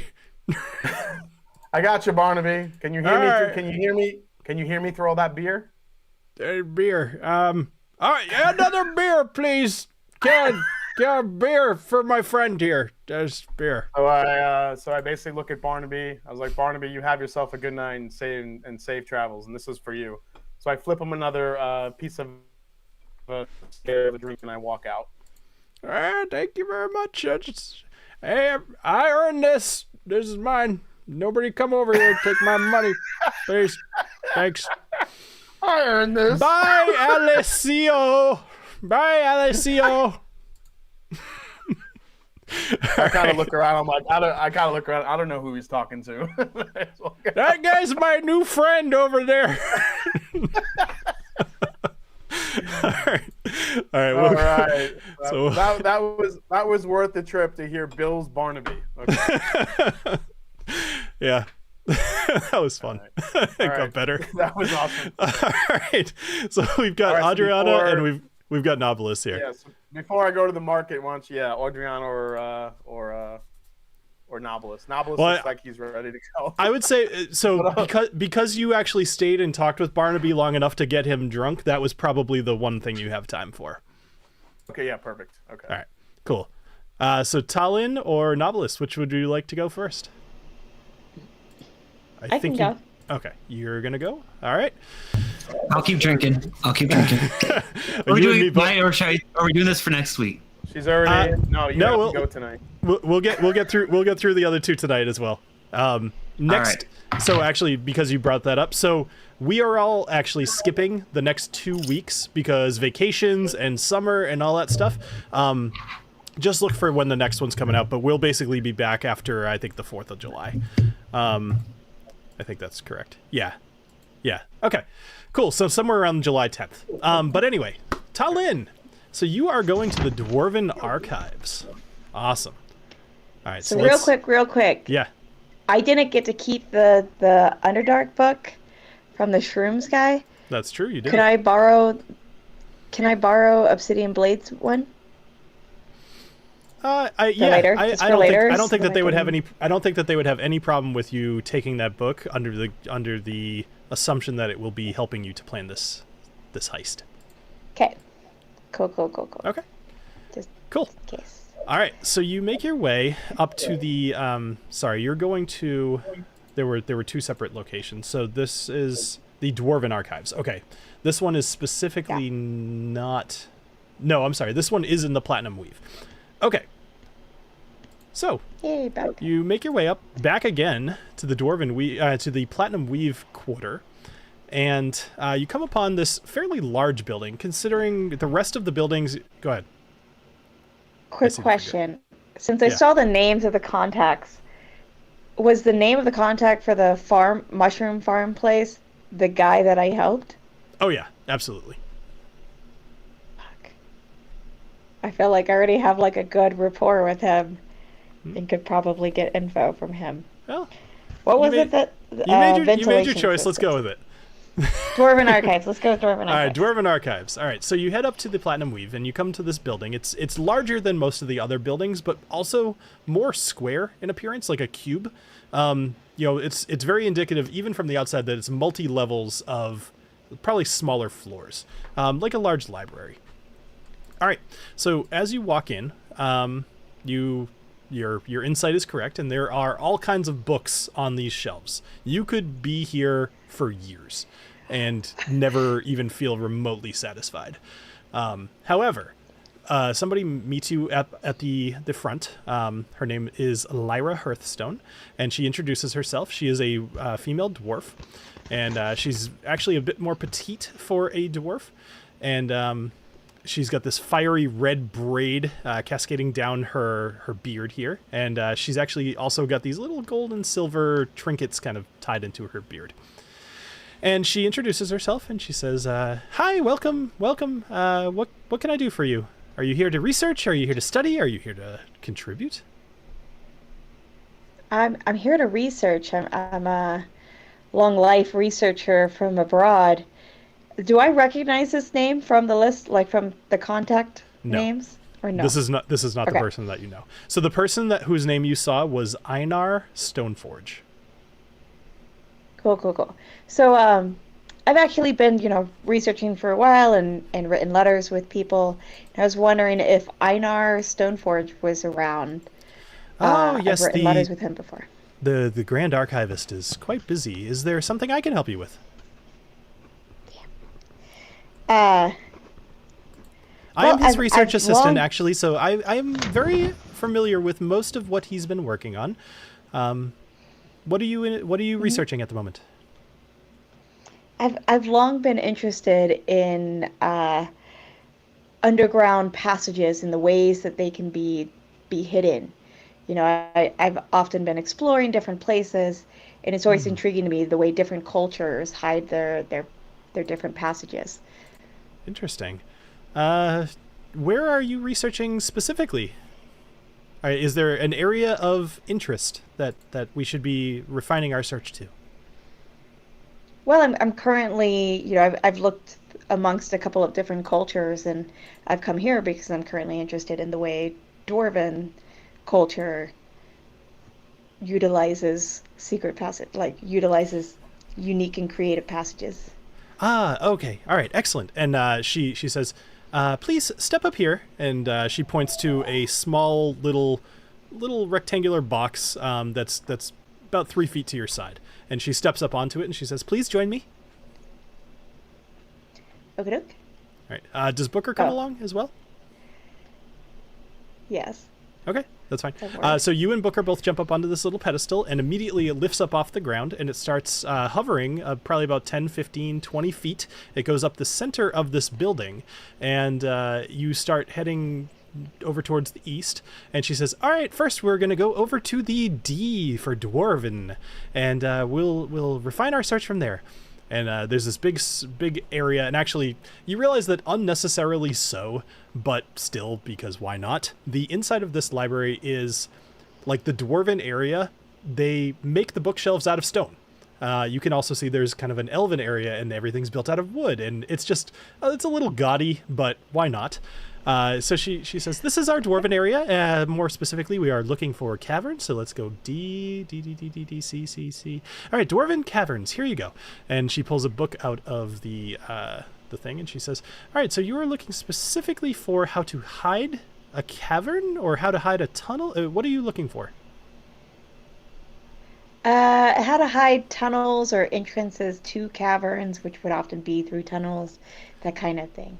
Got it. Okay. So, all right, well, I can tell you. So she's shuffling through the pages. She says, well, there's a couple of different ways that you could do this. If you have a mage with you, you could use Stone Shape to just all of a sudden the door is not there. You could use illusion magic. You could hide it that way.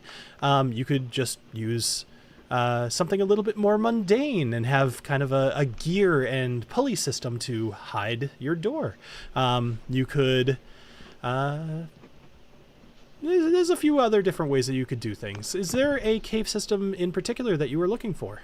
Perhaps something... Is it on Akari that you're looking? You said dwarves, but there's quite a few dwarves here, and we all do things a little differently.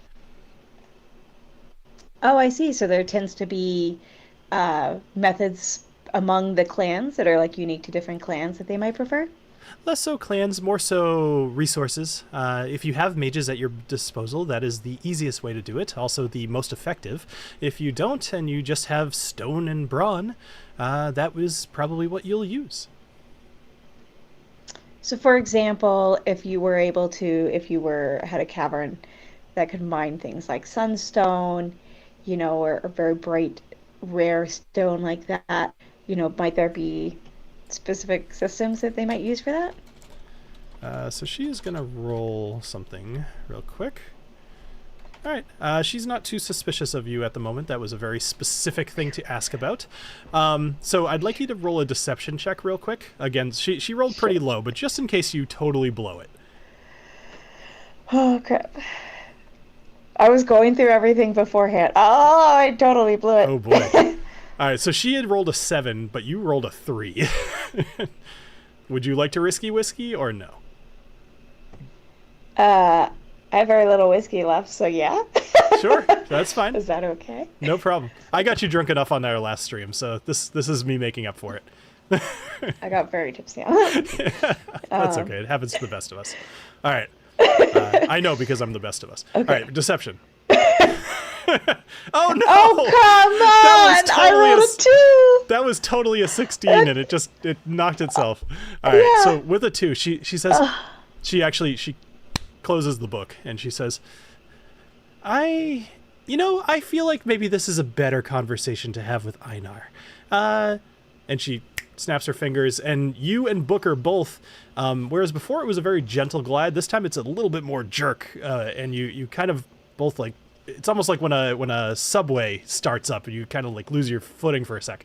And you head both over to this main like kind of a desk area, and you see this older gentleman.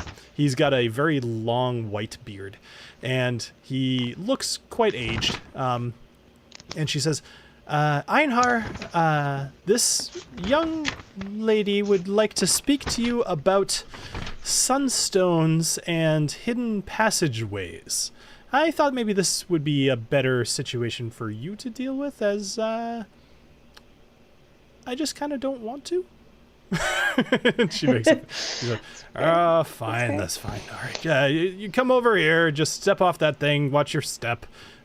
Make sure your dog doesn't mess up my carpets here. It's Lyra, it's fine. I'll take care of this. And so he stands up from his desk, and you hear a couple of cracks in his knees, presumably, and he kind of walks over. He's like, the obsidian daggers are not being very careful, are they? You Maybe can't just come in here asking about sunstones and hidden passageway. What is wrong with you? I'm not the best at lying, okay? I'm a scholar, and I like research, but not the whole lying thing. It's not my skill set. So presumably you're smart enough not to come into a place and ask about sunstones. Hey, all right. Presumably I would hang out in a group that didn't have some idiot who stole from the obsidian blades, and now I'm stuck in this situation where I have to help them. Oh, man, they still haven't changed their ways. They shake for people down. everybody else. Knobolas is flicking me off in the background. Oh, he'll get his turn next. So he says, they're still shaking people down. All right. Let's cut brass tacks here. Just speak plainly. What do you need? Look, I'm just wondering if you have any info on secret passages or even the traps that are within the Sunstone Cavern. All right. I'm not going to ask why, but let me tell you what I know. So I've got to look at my wonderful drawing here. So he is going to. I actually have a better drawing, by the way. This is just what I loved drawing as the dwarf. That was kind of a fun exercise. That was hilarious. My 7-year-old told me it was a very bad drawing, which I thought was wonderful. Anyway, so he points at the. Actually, I guess he wouldn't have this, but he says, "All right. Well, what I can tell you. So there is a secret exit. Not so much an entrance, because what it does is it loops back around, and it's going to reconnect you from where the Chalice of the Kings is, which is in the Chamber of Kings, over to the Chamber of Shadows. So if you find yourself in trouble deep inside of the Golden Vault, that might be your only option." Okay. I also actually want to, speaking of the Chamber of Kings, which I imagine is where the Chalice of Kings is kept. So you are smarter than you came chamber. in here looking like. All right. Yeah. Good. I'm wondering if there's any lore about this Chalice of Kings, like anything special about it aside from the King of the Gold Beards carries it around for special occasions. Mostly that it was it's naturally occurring. It's more of a status symbol than anything. But yeah, no, that idiot just kind of carries it around, and he likes to make a show of it. I mean, Sunstone's... So there's no potential it's not link like the most... to the Underdark? No link to the Underdark. It's I mean, it's not the most expensive jewel that we dig up here, but it is definitely kind of our sign. Like, it's what people know Urngorzuk for. And okay. Yeah, I mean, he likes to walk around. It's the only naturally occurring thing that we've ever seen like that. Most of them are round. It's very strange that this one is just literally shaped like a cup. It's almost something that you got. I mean, if I can be so presumptuous, it sounds like you might be looking to see it, and take time to enjoy how incredible it is, if you do. Okay. All right. Okay, so there's the secret exit. Anything about traps? Like, do you know anything about this, like, Chamber of Darkness? Or traps within? Make a persuasion roll. Actually, I'm going to say with disadvantage, because at this point he's actually kind of a little perturbed at you. Like, you did not do this as slyly as somebody should. That's pretty fair. Disadvantage. Oh, this is going to be rough. Ooh, good. Not as rough as before. 13. A 13. Well, let me see. Traps. All right. There's gonna be a room with tiles. You'll know it when you see it. Pay extra special attention to the instructions in that room. They might seem a little backwards. Okay. Right. TaLin is legitimately writing down notes. I seem backwards. Obviously.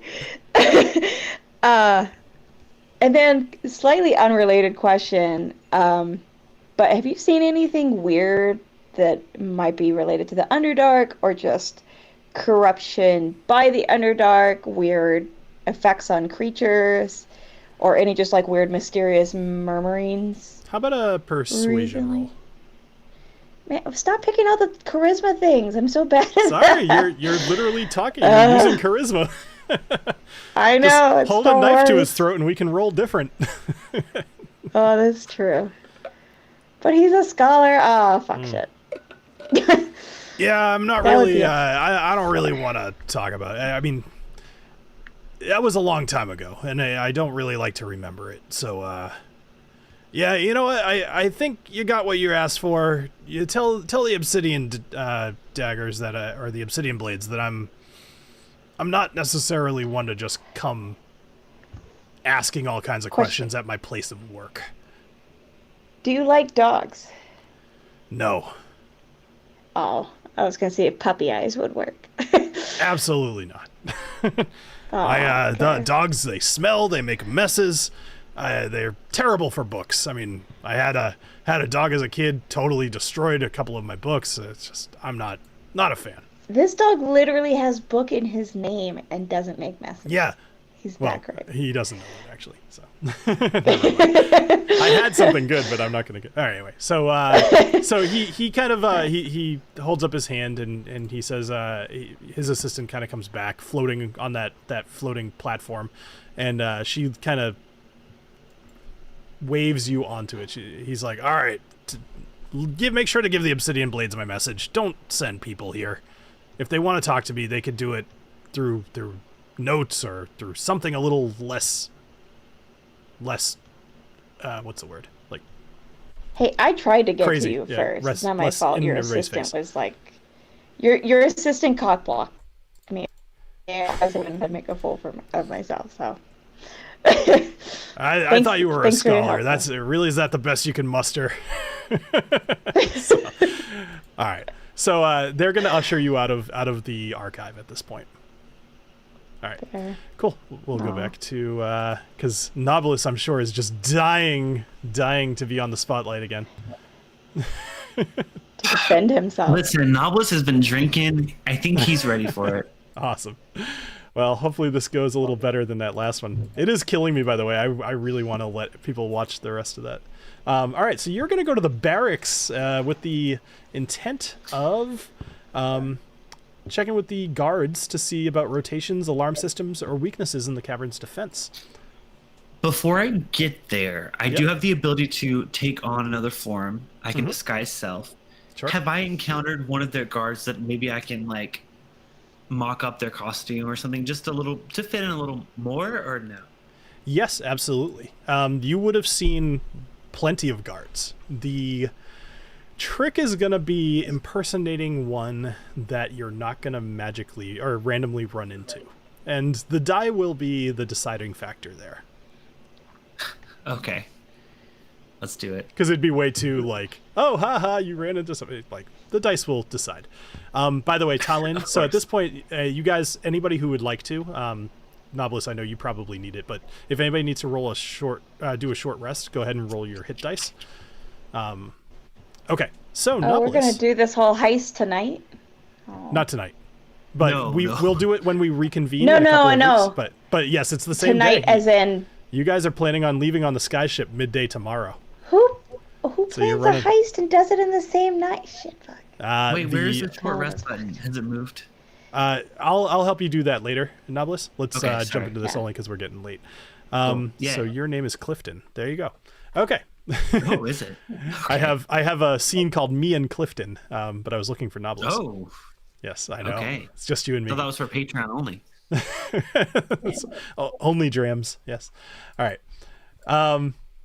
Okay. So you are going to. So you're gonna disguise yourself, but is that true? Are you going as one of the Ironheart guards, or are you going as somebody else? Tell me what you're doing. Oh. Oh, okay. You just introduced that might be too complicated. I was like, you know what? I have seen the Goldbeard, the You Mr. have? Goldbeard here. Mm-hmm. Yep. Ragnar. Would I know if it would be weird for him to just show up in their barracks or no? I don't think you would know that. Okay. You could ask that's the a little obsidian too- blades before you leave, though. Like that, I think that would. I was just thinking about it. I'm like, you could totally ask that kind of a question.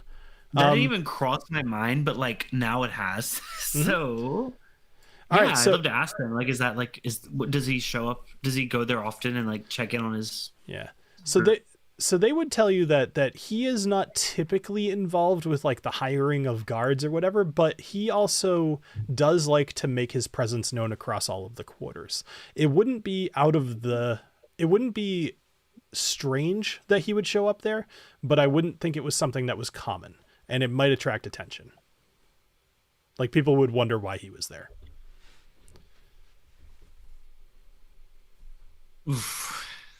I don't know if I'm confident enough to do that yet. You fuck it. I'll do it. All right, cool. All right, so you're gonna do it. disguise yourself as Ragnar Goldbeard. I will remind you of a name, Zephwin Rosespell. That you might have written it down before. Let's just say that was the person that you saw with him. Wait, the person I Zeppelin. saw with him. Yes, the shorter I one, saw with him. the halfling. I know in it was the a couple room weeks ago. with him? Yes, correct. Okay, gotcha. Just want to make sure. Yep. So Zephwin Rosespell. Just in case that comes up, and you would not know the name of his wife. Fuck! I kept asking. No one Yeah. told me. You know what? Actually, you would have asked the Goldbeards. Her name is Alessio Goldbeard.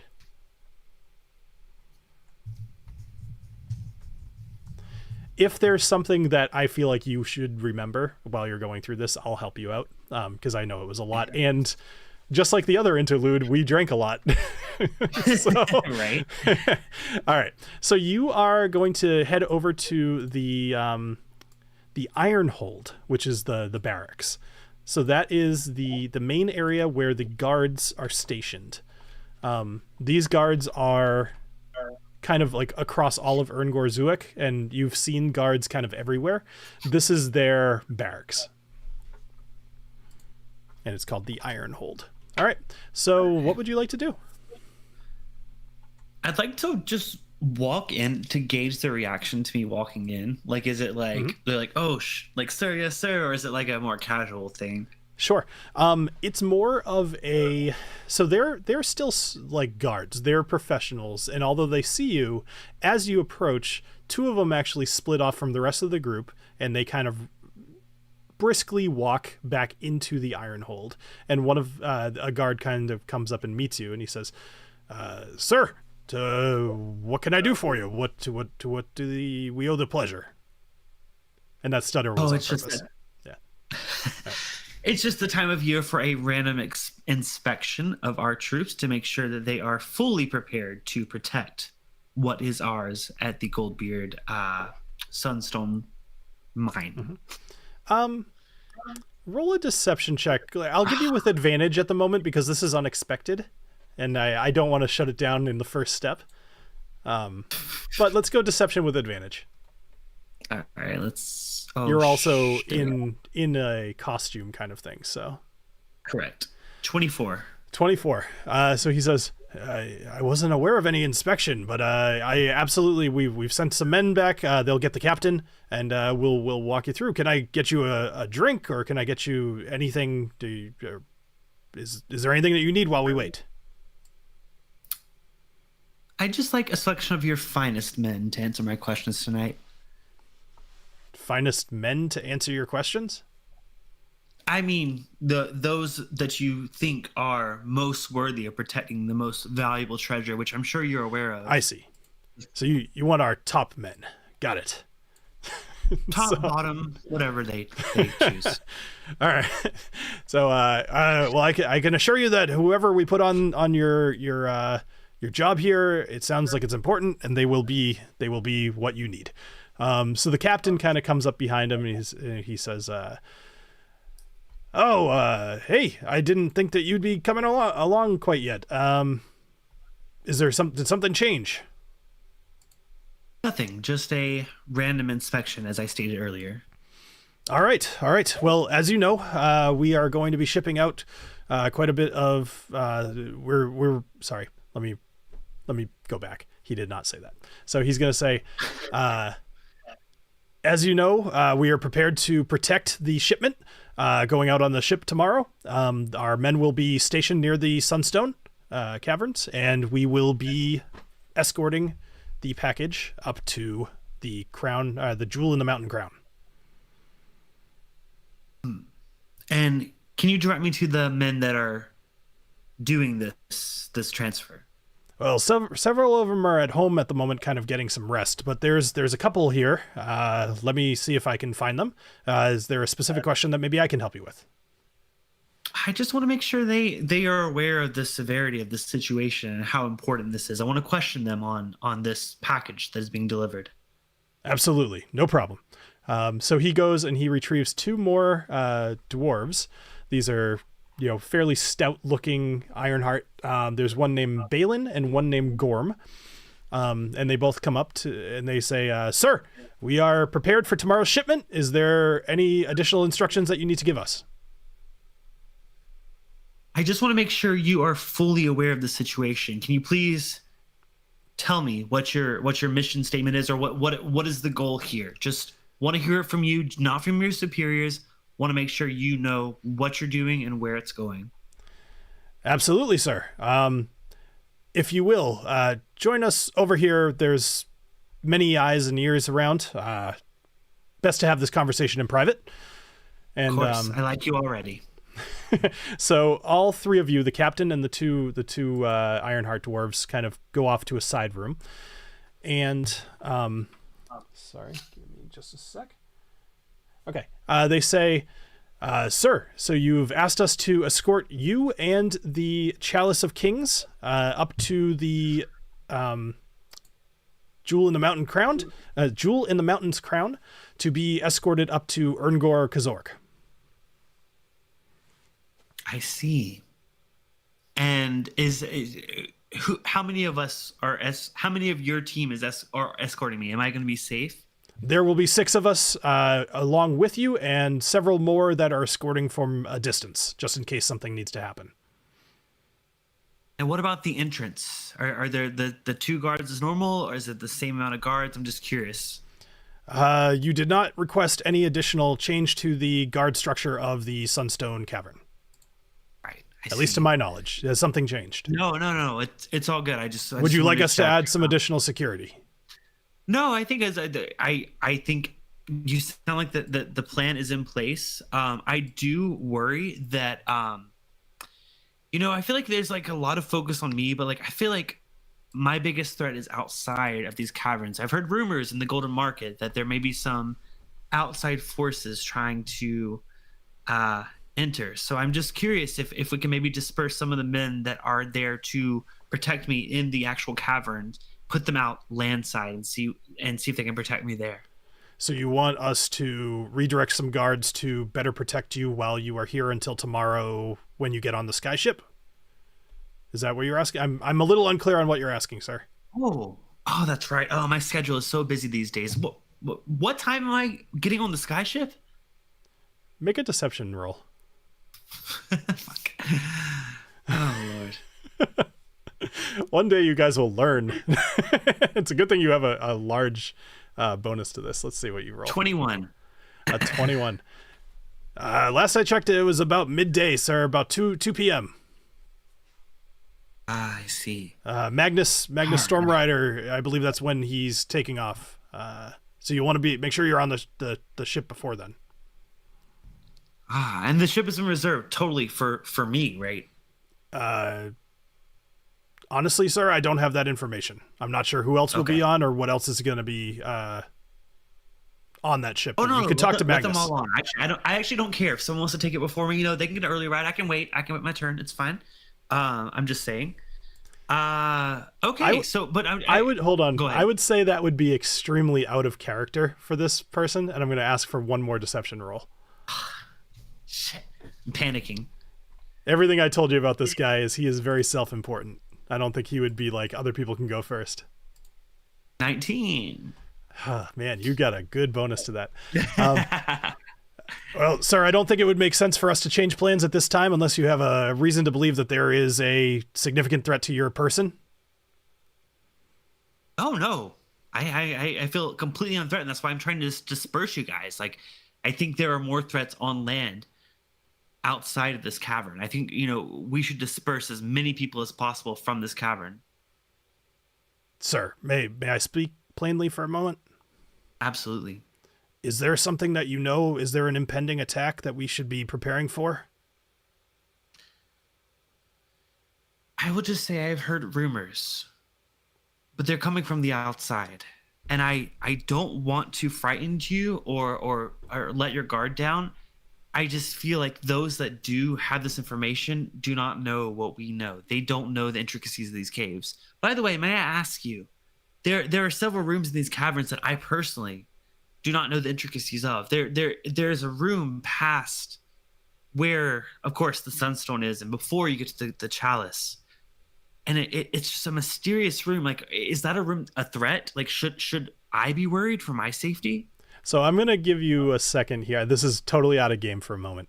Okay. You have learned that he frequently goes in and retrieves the Chalice of Kings for himself.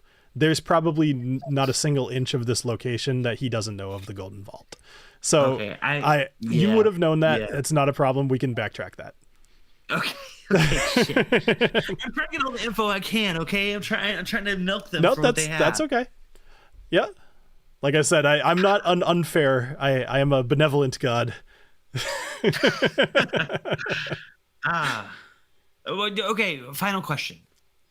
The alarms are in place, correct? The alarms, sir? The alarms? I told you guys to install alarms many, many years ago. Have you not installed the alarms in the cave? You're speaking of the alarms within the Golden Vault. Yes, of course. I mean, for the most part, you and a couple of the guards there are the only ones to. I can't speak to the alarms state at this current moment, but the alarms are absolutely in place. Typically, okay. When was the last time they were tested? What's today? Wednesday?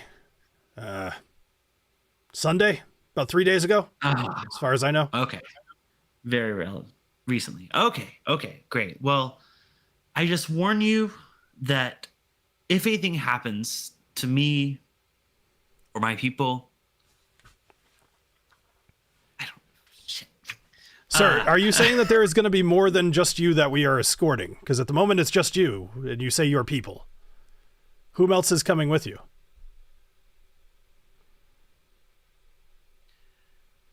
Is it just me? Okay, you know what? These politics of everyone and being involved. You know what it is? Ruling Sir, a may I kingdom, ask like, you a question? Are you feeling all right? You don't seem yourself. No, I am. I have had much of the golden liquor tonight. That makes okay. If I may be so presumptuous, sir, and he get him some coffee, please. Tell you what, and he looks at so this is this is Balin that you've been speaking with. He says, Gorm, why don't you escort this gentleman back to his home? And sir, I won't hear no for an answer. At the moment, you are a danger to yourself, and we cannot have any danger befall you before tomorrow's sailing. What I would expect to come from such amazing leaders. I will see you all in the morning. All right. So Gorm, so you walked yourself right into this one. So Gorm is going to walk you back to your home, which is wait, fuck. which is in the Goldbeard Jesus clan. Christ. No. So you take a minute and you sip your coffee, and Gorm says, sir, let's get going. I have got some rounds to make tonight. I don't mind taking some time, but we should get you back to your home. Oh, you go ahead. Listen, you are a very busy man. I know the way sir, back I've got to my orders. home. I understand that you might not want to be seen with an escort. I understand, but I've got my orders, and we should move. I have been seen with many an escort in this town. That's all I will say. I do not have a comment on that, sir. Okay. All right. So he starts walking, Can you take and me to the come and go instead, actually.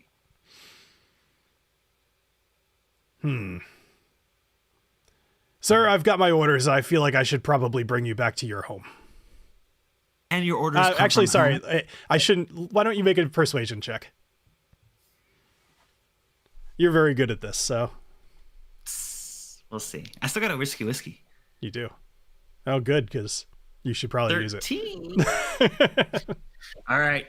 Elijah Craig Toasted, by the way, which is much better than my first time trying it. Bill, Oh, I'm that's with good you to on hear. this. Yeah. Yeah. It I don't know if it's gotten better or just my perception of it has changed, but it's really damn good. Cool. Let's try that again. Perception? Persuasion? Yes. Yep. Oh, sorry. Is it perception or persuasion? It is persuasion. Sorry. Okay. 23. All right, sir. Once we're outside of the Ironhold, we'll get you to where you're going. We might have to take the long way. So, he is going to walk you past the Goldbeard clan, past the Platinum Weave, and then over to the Silverhammer clan area to go to the Come Right In. So he's not like, without a heart. He gets it. And as you guys talk, you kind of make small talk or whatever. You pass quite a few people. I'd like you to make one more deception check for me just over the course of this. And while you're rolling that, so as you're walking through the Goldbeard clan area, specifically the Golden Market area, 16 will be enough. 16. You notice that there's a sheet of paper on the ground that catches your eye. And this sheet of paper it's like a white piece of paper. There's blue ink on it, and there's a circle, and then in the middle of the circle is a 3-fingered hand. And that's it. You see it on the ground. However, you end up seeing another one of these pinned to the side of a wall within the Platinum Weave clan. And then you end up going over to the Come Right In. Okay. So let's go back to the full group here. Okay. So, actually, we'll go to the... whatever. You guys are back within the Shadow's Den, and you all have your own information, and you presumably share, unless anybody chooses not to share what you've learned, but feel free. I'll shut up. I got the jackhammer! Oh yeah, you got the Viagra for hammers. Yeah. Jackhammer. So, yeah, I would just say that the Obsidian Blades are kind of asking you guys what you've learned, and they're filling in some details onto their map that you guys are filling in as well. What are you revealing to them? What are you telling them? Other than the jackhammer. Pretty much everything. There's not much use for the Chalice of Kings, but there is a secret exit from that room that'll take us back to the Chamber of Shadows. Mm-hmm. And I'll reveal that there are alarms in place. Not sure the details of which, but there are alarms in the cavern. Also, the normal amount of guards are out front, the 2 guards at the front. However, there will be a large group surrounding Thorgrim. Mr. Goldbeard. Ragnar. So Ragnar Goldbeard is going in there today. Oh yeah, I'll reveal all that. Everything that I learned, I'll reveal. Yeah. I learned that they going to escape on an airship, which is concerning. Is he going on our airship? Yeah, that's the Jewel of the Mountain Crown. And I would say I would like to reveal that information separately to my crew, not Okay. the rest of that group. I would like to tell them separately, like, hey, he's planning to escape on an airship midday tomorrow. Just FYI. With Don't the know Chalice if it's of ours Kings. or not, but Okay. Jason, is there anything you want to... I would like to reveal that there is... I did learn that there are more than just the 2 guards outside. There are also another set of guards inside, especially as you get closer to the vault, and they rotate about every 4 hours. Excellent. Other thing I learned today was that the double oaked bourbon from 13th Colony that is 135.3 proof is fucking delicious. It is very good. I have some of that as well. And a friend sent it to me in a gamecock. is that a chicken? It's not picking up. Oh, it's It's gamecock. red. It's a gamecock That's awesome. for the real USC that fits a sample bottle. I'm with you on the real USC. Don't get me wrong. All right, hold on, because we're right at the end. You know. Let's just finish this up. We're derailing. Finish it up. All right. Getting late. So yeah, I know. So anyway, okay. So the Obsidian Blades, they talk to you guys and they say, okay, I think that we should get going in probably about an hour or 2. You should do anything else that you might need to do. Take a little rest, recover yourselves, and we will head out in probably about an hour to an hour and a half. If there's any last minute equipment that you need, we could probably take care of that. Arrows, whatever else you might need that you already kind of have. And we will start our episode in a couple of weeks at the entrance to the Sunstone Caverns with the Sunstone Heist. Yeah. All right. I sure hope you guys learned enough information. With the poorly planned. I will be watching my own replay because Cliffy does not. I still quite wanted to go to remember. I still wanted to go to the thieves market. Well, you were already there before, but yeah, I mean, maybe at some point. Okay, well, thank you everybody for joining us here on Dungeons and Drams. This is going to be fun. Again, we will probably reconvene. I think it's going to be the 10th of July. Yeah, July 10th will be our next episode. But look for other stuff coming out on the channel between now and then. I'm sure I'll be putting some more stuff out. Cool. Anything that you guys want to add before we sign off for the night?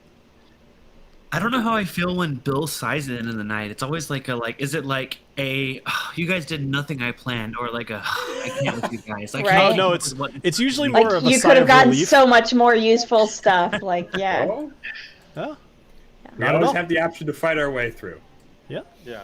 You guys clearly did not learn enough information, and I guess not. And a bunch of snakes are going to kill all of us. No, just you. Just you. It's going to be like Indiana Jones with the boulder, except a big ball of snakes. No talk of snakes from any of the information, so that's what's coming. Definitely snakes.